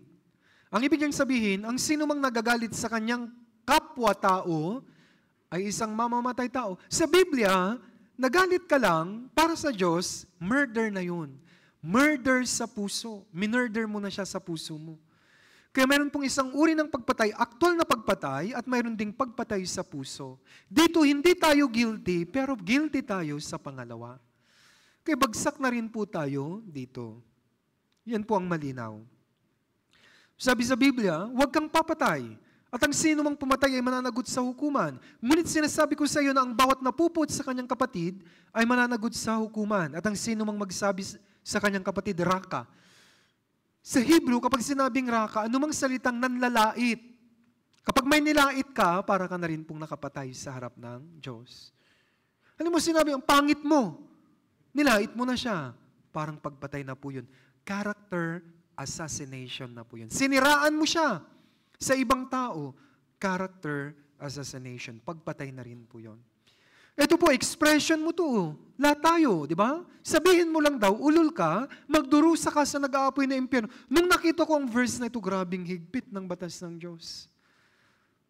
Di ba? Pero minsan ito expression. Sa Manila, expressions ng mga tao yan. May sinasabi ka, then babarahin ka. Yun ang sasabihin nila. Pagpatay na po yun. Then, igalang mo ang iyong ama at ang iyong ina. Ang Ten Commandments, purposely, inarrange po ito ng Diyos. Depende sa tindi ng kasalanan. Masamang mag-imbot, mas masamang magsinungaling, mas masamang magnakaw, mas masamang mangalunya, mas masamang pumatay.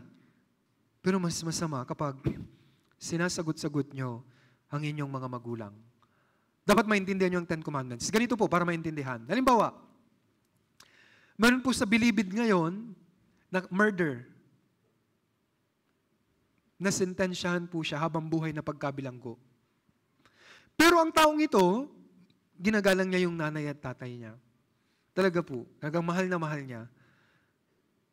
Nadisgrasya lang, hindi niya napigilan, nakapatay siya. Kaya nakakulong siya sa bilibid, nakapatay po siya. Pero ikaw, hindi ka nakapatay. Pero kung ganun-ganun mo sagutin yung nanay mo, para sa Diyos, mas masahol ka pa kaysa yung nasa bilibid. Yan ang batas ng Biblia. Bakit? Napakahalaga ng ating nanay at tatay.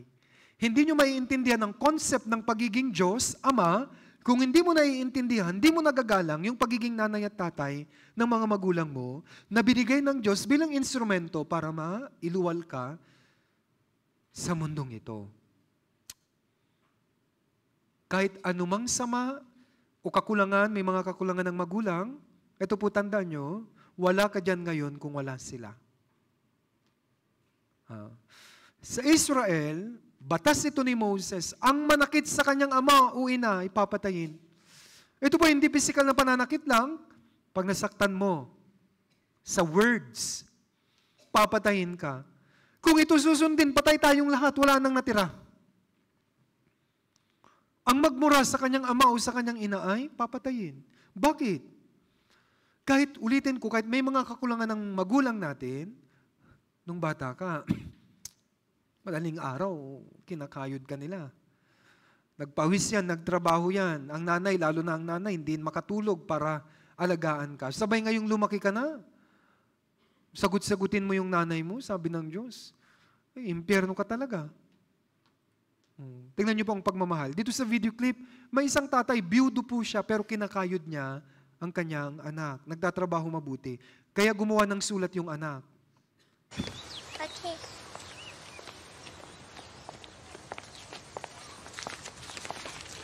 Daddy is the sweetest daddy in the world. Daddy is the most handsome.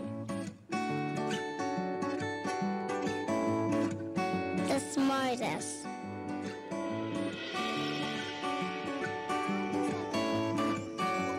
The most clever. The kindest.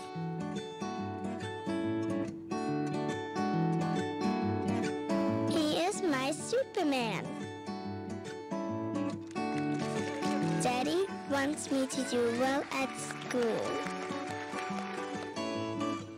Daddy is just great, but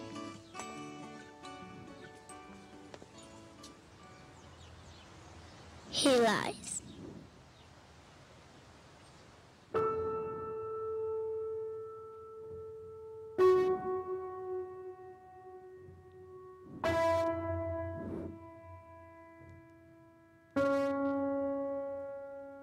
He lies about having a job.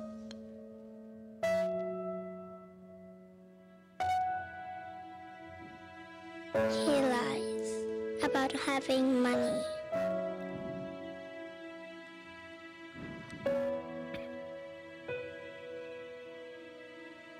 He lies that he's not tired.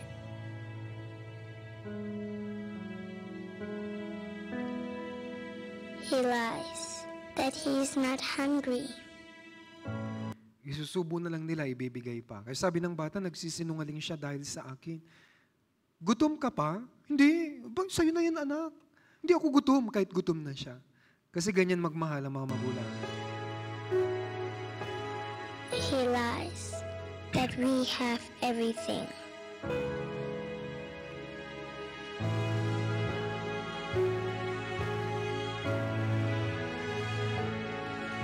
He lies about his happiness.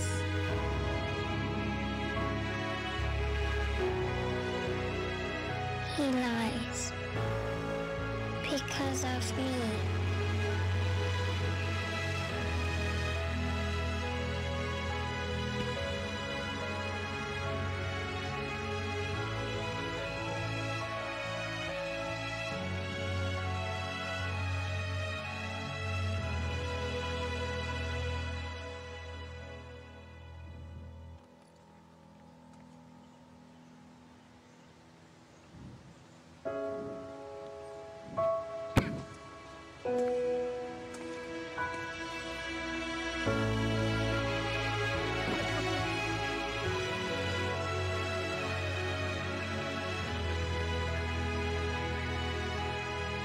Bakit ganon?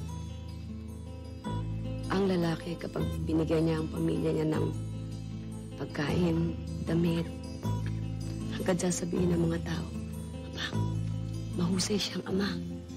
Pero kapag babae ka, kahit ibinigay mo na ang lahat ng iyo sa mga anak mo, kasama pa pati puso mo, pati kaluluwa mo, parang hindi pa rin sapat na tawagin kang mabuting ina.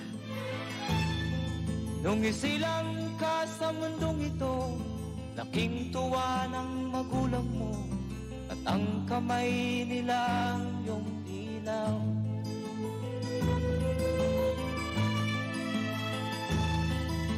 At ang nanay at tatay mo'y di malaman ang gagawin, namasdan pati pagtulog mo.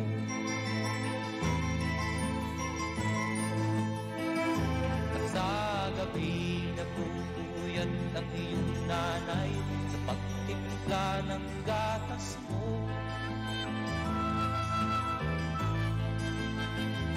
At sa umaga na may talong ka ng iyong amang tuwang-tuwa sa'yo.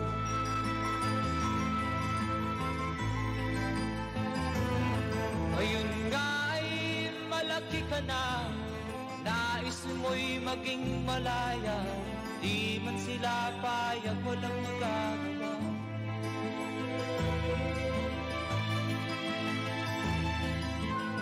Nagdaan pa ang mga araw at ang landas mo'y naligaw, ikaw ay nalulong sa masamang bisyo.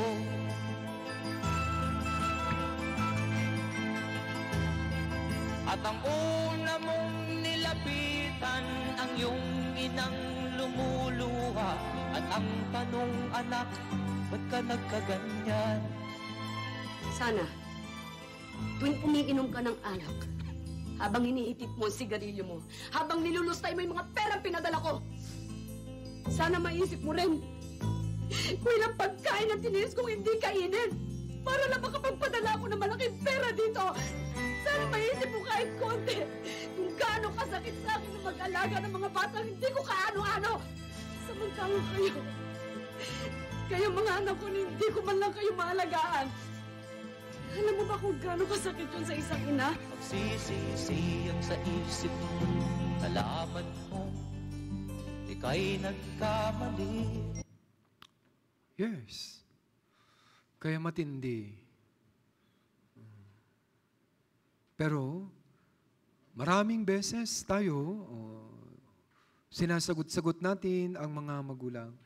Nabigyan ako ng chance, one time pumunta ako sa Hong Kong, nag-Bible seminar ako sa mga OFW. Nung narinig nilang mensaheng ito talaga, sabi, Pastor, grabe. Alam niyo, hirap namin dito, pero mga kamag-anak namin sa probinsya, kala nila maganda ang buhay. Nagpa-party-party sila, padala kami ng padala. Yung mga anak namin, minsan, napaka-demanding, magpapabili ng motor, akala nila, pinupulot ang pera dito. Pag hindi ka pa nagbigay, ikaw pa yung masama, madamot, sabi nila. Grabe. Yes. Yung mga magulang,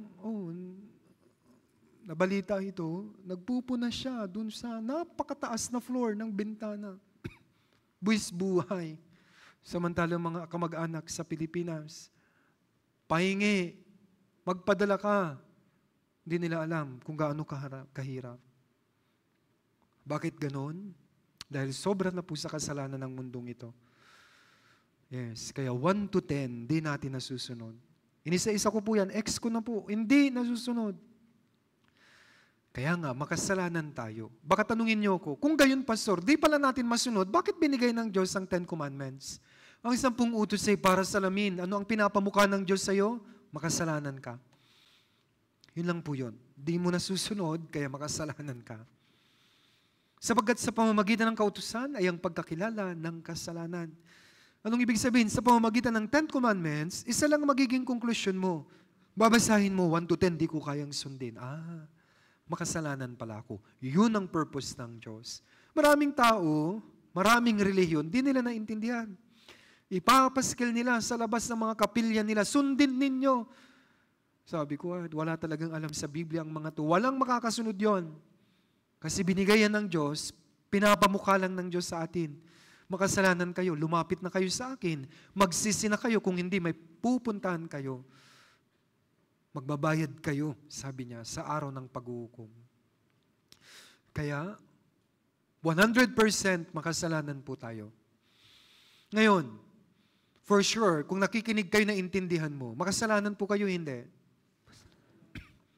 Ito yung problema natin, may paghuhukom.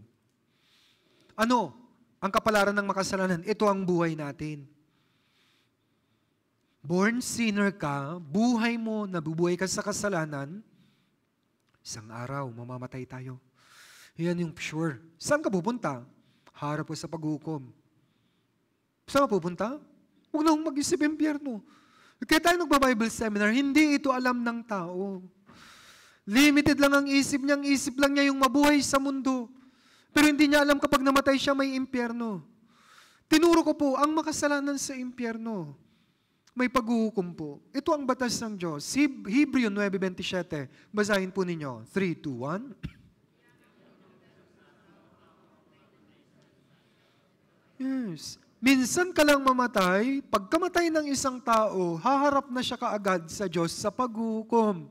Kapag hindi ka naligtas, itatapon ka sa impyerno. Kaya yung espiritu mo, sinusunog na. Sa final judgment, darating uli, isang araw, anong gagawin ng Diyos? Ikaw na nasa impyerno, yung katawan mong bumalik sa alabok, pagsasamahin na niya yung flesh and spirit, diretso ka na sa impyerno. Ganun ang parusa ng Diyos. Kaya walang kwenta po yung dasal. Dasal kapag may namatay, dinadasalan. Hindi yung totoo. Ito po ay practice ng taong walang basihan. Kapag namatay ka at hindi ka ligtas, may paghuhukom. Ito po ay nakasulat sa Revelation 20. Ginawa naming video clip para mas maintindihan, sinasadula. Pero lahat niyang sinasabi niya nasa Revelation chapter Itinakda sa mga 20. tao na minsan mamatay, ngunit pagkatapos nito ay ang paghuhukom. Yan ang kamatayan. Ito po, paghihiwalay ng katawan. Yung katawan mo, ilalagay nila sa kabaong, lalamayan, ililibing. Pero ang tunay na ikaw yung spirito, susunduin yan ng anghel, ihaharap ka sa Diyos. Sapagkat kaming lahat ay Ito yung gaya ng katawan mo, maruming pinaglalamayan na bagay, nila. at ang Wala lahat nang ng silbihan. aming mga katuwiran ay gaya ng mga basahang makiling. Kahit umiyak pa Ang sila ng kaming dugo, lahat wala ay nang silbihan. nalalantang gaya ng dahon. At ang aming mga kasamaan na kagaya ng hangin ay tumangay sa amin. Isang kakilakilabot na bagay ang mahulog sa mga kamay ng galit na Diyos. Anong sabi? Kakilakilabot na bagay ang mahulog sa kamay ng galit na Diyos. Pagkatapos ng kamatayan, ang kanyang kaluluwa ay agad-agad na dinadala sa impyerno upang maghintay sa Agad-agad na dinadala sa impyerno. kakilakilabot na kahatulan ng Diyos dahil kanyang tinanggihan ang kaloob ng Diyos na buhay na walang hanggan.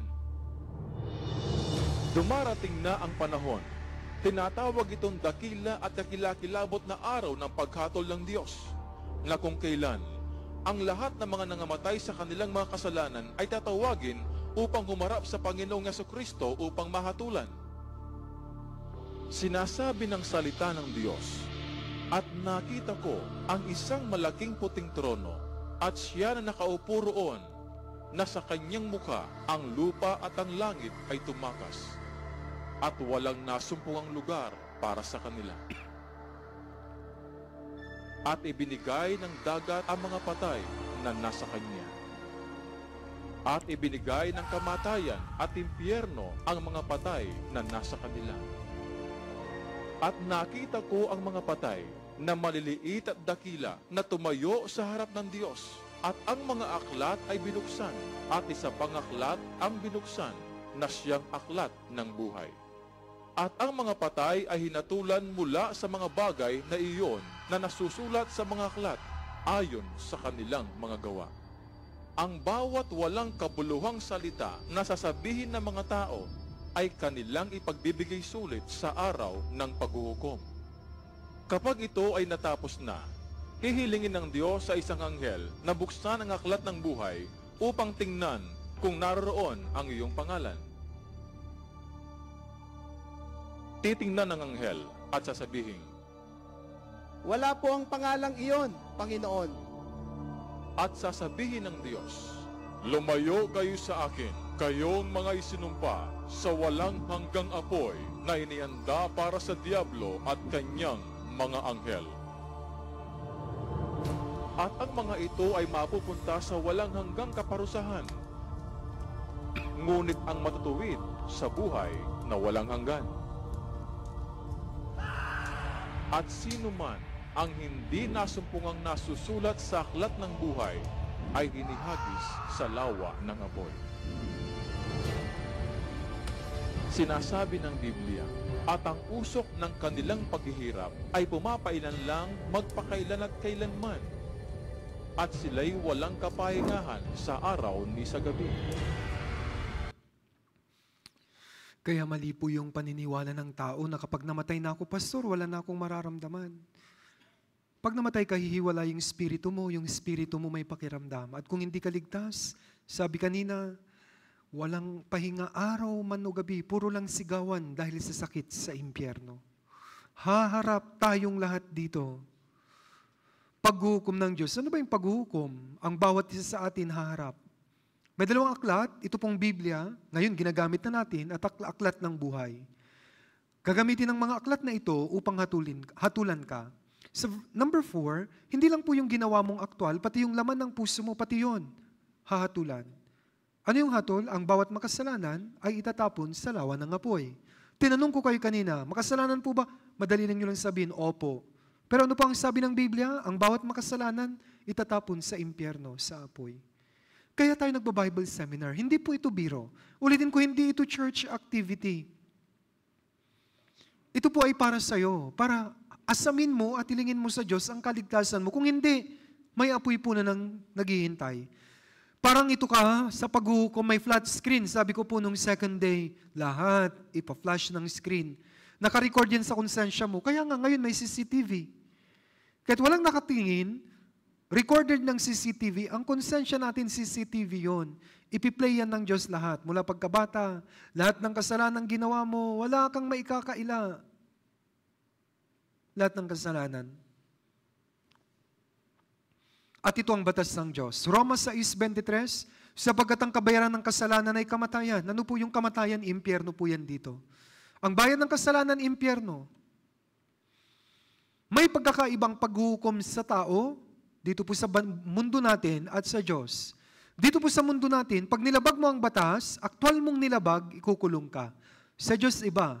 Yung nilabag, ginawa mo man o nasa puso mo lang, inisip mo lang, lahat yun nahatulan. Ang parusa impyerno. Tawag dyan, ikalawang kamatayan. Hades, impyerno po yan. Itinapon sa lawa ng apoy. Kaya nga, bakit ikalawang kamatayan? Unang kamatayan, paghihiwalay ng katawan at spirito mo. Pangalawang kamatayan, paghihiwalay mo mula sa Diyos. Ang lugar na walang Diyos, impyerno po.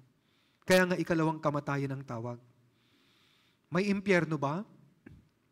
Bakit pinatay ng Israel si Kristo? Dahil siya ang nangaral ng napakarami tungkol sa impyerno. Sabi niya sa Marcos 9:48, apoy na hindi namamatay. Sa mundong ito, kung may bumbero, may sunog, natatakot tayo. At least sa mundo, may tubig. Sa impyerno, ang apoy doon hindi na po namamatay. May iba po nagsabi sa akin, maniniwala lang ako, pastor, kung may napunta doon at nabuhay at nagsabi sa akin may impyerno, meron po, nasa Biblia. Di siya pinangalanan, siya po ay mayamang lalaki. Nakiusap siya sa Diyos. Anong pakiusap niya? Magpapunta ka po dun sa mga kapatid ko para maligtas din sila kasi ayaw ko silang mapunta sa impyernong ito. Hirap na po ako. Pahingi lang kahit isang patak ng tubig. Yun ang wish niya. Sa Lucas chapter 16. Totoo pong may impyerno. Next, pagtangis at pagngangalit ng ngipin. Mateo 22:13. Wala ka pong maririnig doon. Puro lang iyakan. Sa mundo, pag masakit ang ngipin mo, isa nga lang yun, di ba? At least may pain reliever. Sa impyerno, nagngangalit, tumutunog yung ngipin mo, kinakagat mo, sobrang sakit lahat, bakit? Inaapuyan ka. Sinusunog ka. Ang problema, di ka na mamamatay. Kaya tayo nagba-Bible seminar, nagtsatsaga. Hindi ito biro, totoo po ito. Walang gamot, walang pain reliever sa impyerno. Sinusunog sa apoy at asopre. Ito ang kulay ng mga nasunog. Ganyan ang mukha, ganyan ang itsura ng mga sinusunog. Parang ipis. Dahil sa dumi ng kasalanan. Tingnan nyo, magkakulay sa ipis. Uod na hindi namamatay, inaasinan. Pag kumukulo na yung mantika, lagyan mo po ng asin. Mantika nga, matalsikan ka, ang sakit-sakit na. Ganun ang mararamdamang sakit sa impyerno. Kadiliman, Mateo 22:13. Bakit madilim? Kung may apoy, bakit madilim? Ang apoy, depende po sa init, iba ang kulay. Sa stove nyo, pagbago, kulay blue pa, di ba? Anong senyalis na malapit ng maubos? Di ba? Parang, pumupula. Acetylene, mainit po yan, kulay puti. Pero ang pinakamainit na apoy, kulay itim. Kaya, ang apoy sa impyerno, kulay black, kaya madilim. Huwag kang mag-alala. Hindi mo pwedeng sabihin, nandito ka rin. Naka-Bible seminar tayo, di ka kasi nakinig mabuti. Hindi mo na alam. Hindi mo na makikilala madilim, pero umiiyak ka na lang dun. Sigaw na lang po, sigawan sa sobrang sakit. Walang pahinga araw man o gabi. Ito po, Lucas 16:24, ang sakit nananatili magpakailanman. Pag nalapnos po, sobrang sakit niyan. Meron po akong nakitang balita sa Jessica Soho. Tignan niyo po yung sakit. May bata po nasunog. Nagka-aksidente sa bahay.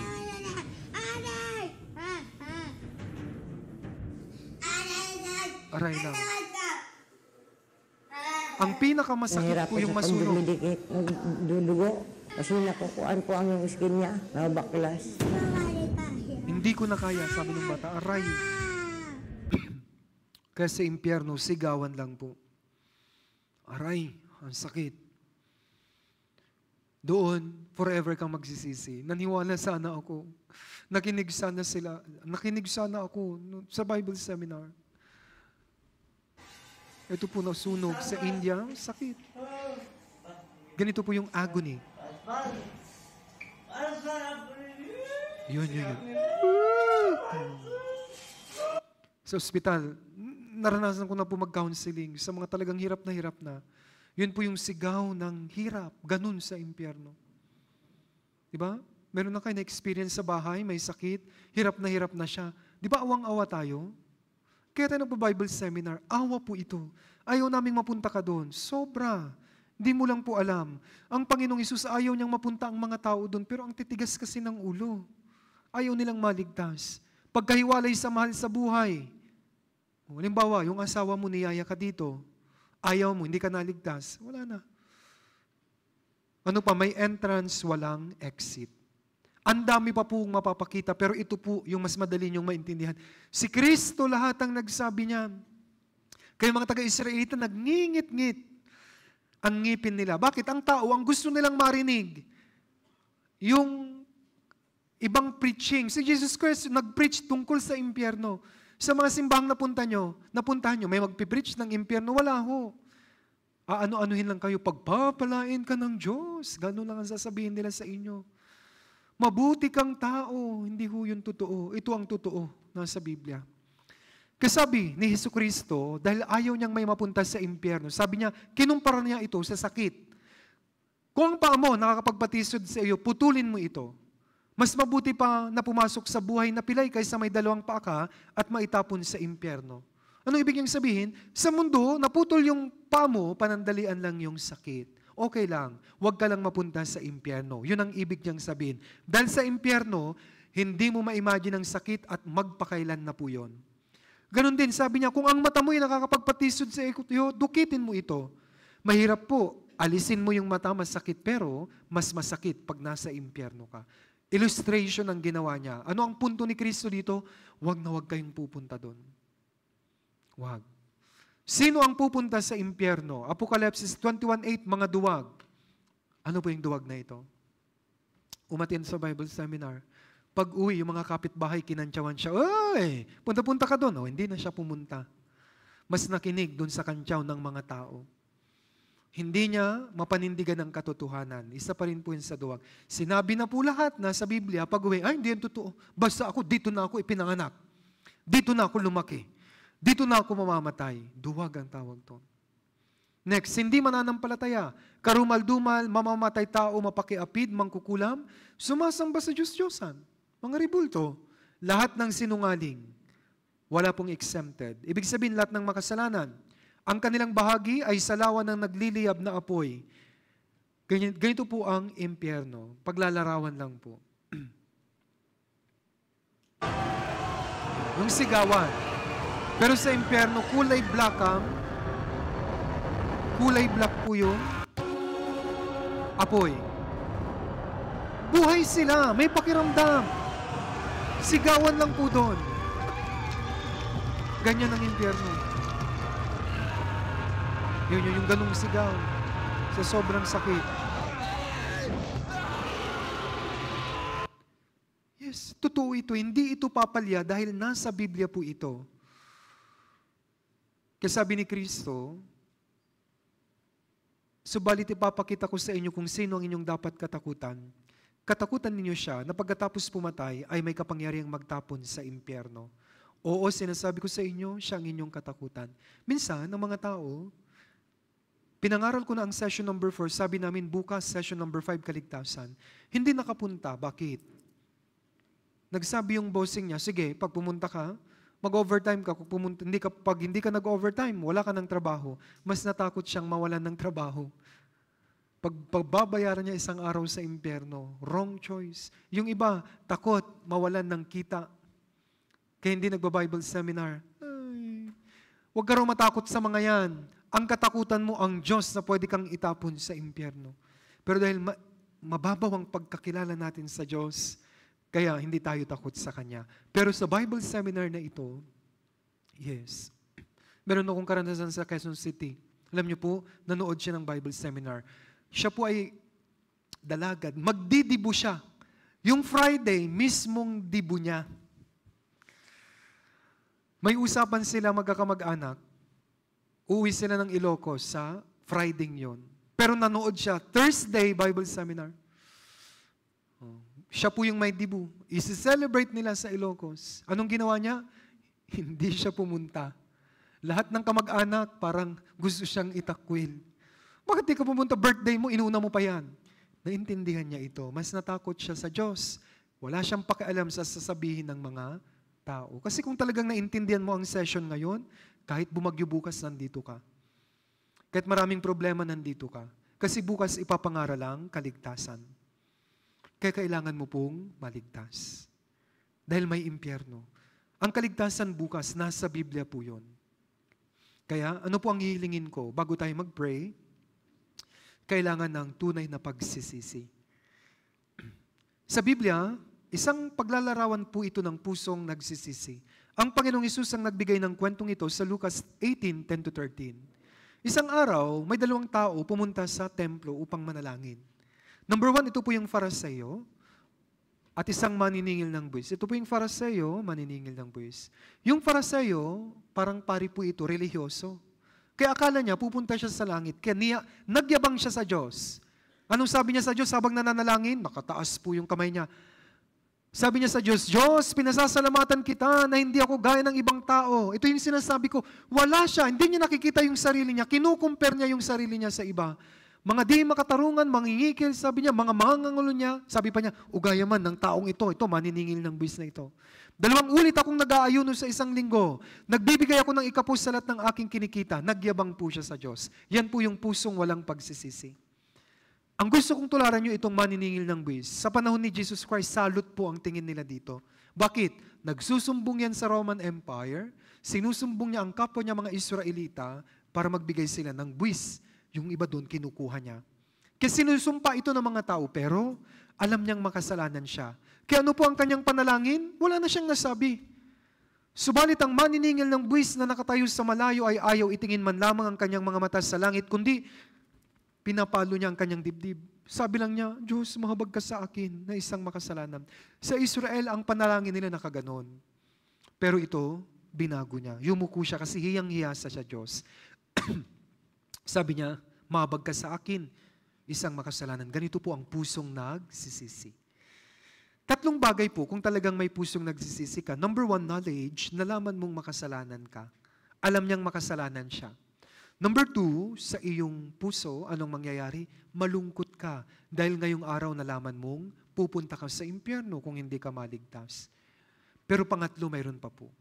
Minsan, yung dalawang ito, ginagawa ng mga tao. Pero may isa, kulang. Si Judas, ginawa niya yun. Nalaman niyang makasalanan siya. Yung 30 pirasong pilak nga, umiyak siya, tinapon siya. Tinapon niya, nakonsensya siya. Pero may kulang kay Judas. Yung kalooban niyang maligtas, wala. Nagpakamatay na siya. Hindi niya hinintay si Kristo. Si Pedro, kinailan niya ng 3 beses si Kristo, pero nahintay niya si Kristo sa muling pagkabuhay, kaya naligtas si Pedro. Ano po yung pangatlo? Kung nalaman mong makasalanan ka, sa puso mo nalulungkot ka, awit 34:18, ang Panginoon ay malapit sa may pusong wasak at inililigtas sa mga may bagbag na diwa. Ngayon po, wasak ang puso natin. Malungkot tayo, pero ito po yon. Anong gagawin mo? Simple lang po. Ito yung last step. Bumalik ka bukas at tanggapin mo ang kaligtasan. Si taning haharangan kayo. Kaya kung may tunay na pagsisisi, harangan ka man ng sibat, pupunta ka. Yun po yung nakikita kong tunay na pagsisisi. Kaya lang minsan po, nakanood ng ganito, 4 days, paiyak-iyak din. May mga counseling yan, may kasalanan, pastor, pupunta po sa impyerno. Ayaw ko po pumunta doon. Kinabukasan wala siya. Asan na siya? May birthday raw yung kapitbahay pastor. Ayun na, hindi na pumunta. Sabi ko, sayang. Kaya walang tunay na pagsisisi sa mga taong ganito. Kaya balik po kayo bukas, tanggapin niyo po yung kaligtasan. Makasalanan tayo, kaya kailangan nating maligtas. Sabi ng Biblia, you must be born again. Isinilang kang makasalanan, kailangan mong maisilang uli bukas. Ano ito? Spiritually, ma-born again ka. Ito po yung bukas kung paano malulutas ang kasalanan mo. Sa tao, imposible. Sa Diyos, posible. Kaya balik po kayo, anumang mangyari bukas. At kahit sa mga member na po, sama kayo bukas, i-check nyo po talaga. Makinig po kayo ng Ebanghelyo bukas. Thank you for listening. Sana po malinaw. Pero bigyan nyo po kami mamaya after ng prayer, bigyan nyo po kami ng 5 minutes. Yung mga baguhan, kakausapin namin para kung may mga tanong. Kung naintindihan naman, pwede nang umuwi. Pero kung may mga tanong at may mga bumabagabag, kung may hindi ka maintindihan, pwede mo pong itanong. Pero kung okay at naintindihan mo, pwede na rin pong umuwi. Pero bigyan nyo po kami ng kahit 5 minutes lang after po ng prayer. Manalangin po tayong lahat. Dakilang Diyos, makapangyarihan sa lahat, tunay po na nakakatakot ang mensahe ngayon. Pero ito yung paraan para po magkaroon ng tunay na takot sa puso ng mga tao na nakikinig at talagang hanapin ka po nila. Dalangin ko po, Panginoon, na sana habang nakikinig sila sa Bible seminar na ito, especially itong session number 4, ay unti-unti na pong naire-ready ang kanilang puso. Nawa nagkaroon na sila ng pagsisisi. Nawa naunawaan na nilang makasalanan sila at hingiin po nila yung tulong niyo, Panginoon, para pumaligtas sila. Sa ngayon, ipinagkakatiwala ko po ang bawat isa sa makapangyarihan yung mga kamay, anumang balakid, anumang hadlang bukas na pagdaanan nila, tulungan niyo po sila, Panginoon, hawakan niyo po sila upang makadalo sila bukas sa last day ng Bible seminar at malaman nila kung paano ang isang tao ay makakapunta sa langit, kung paano mabuborn again o kung paano maliligtas ang isang tao. Ang lahat ay nasa Biblia, kaya nawa, Panginoon, tulungan mo sila bukas para maunawaan po nila ang mensahe tungkol po sa kaligtasan. Ito po ang aming dalangin sa pangalan ng Panginoong Hesukristo. Amen. Marami pong salamat. Ingat.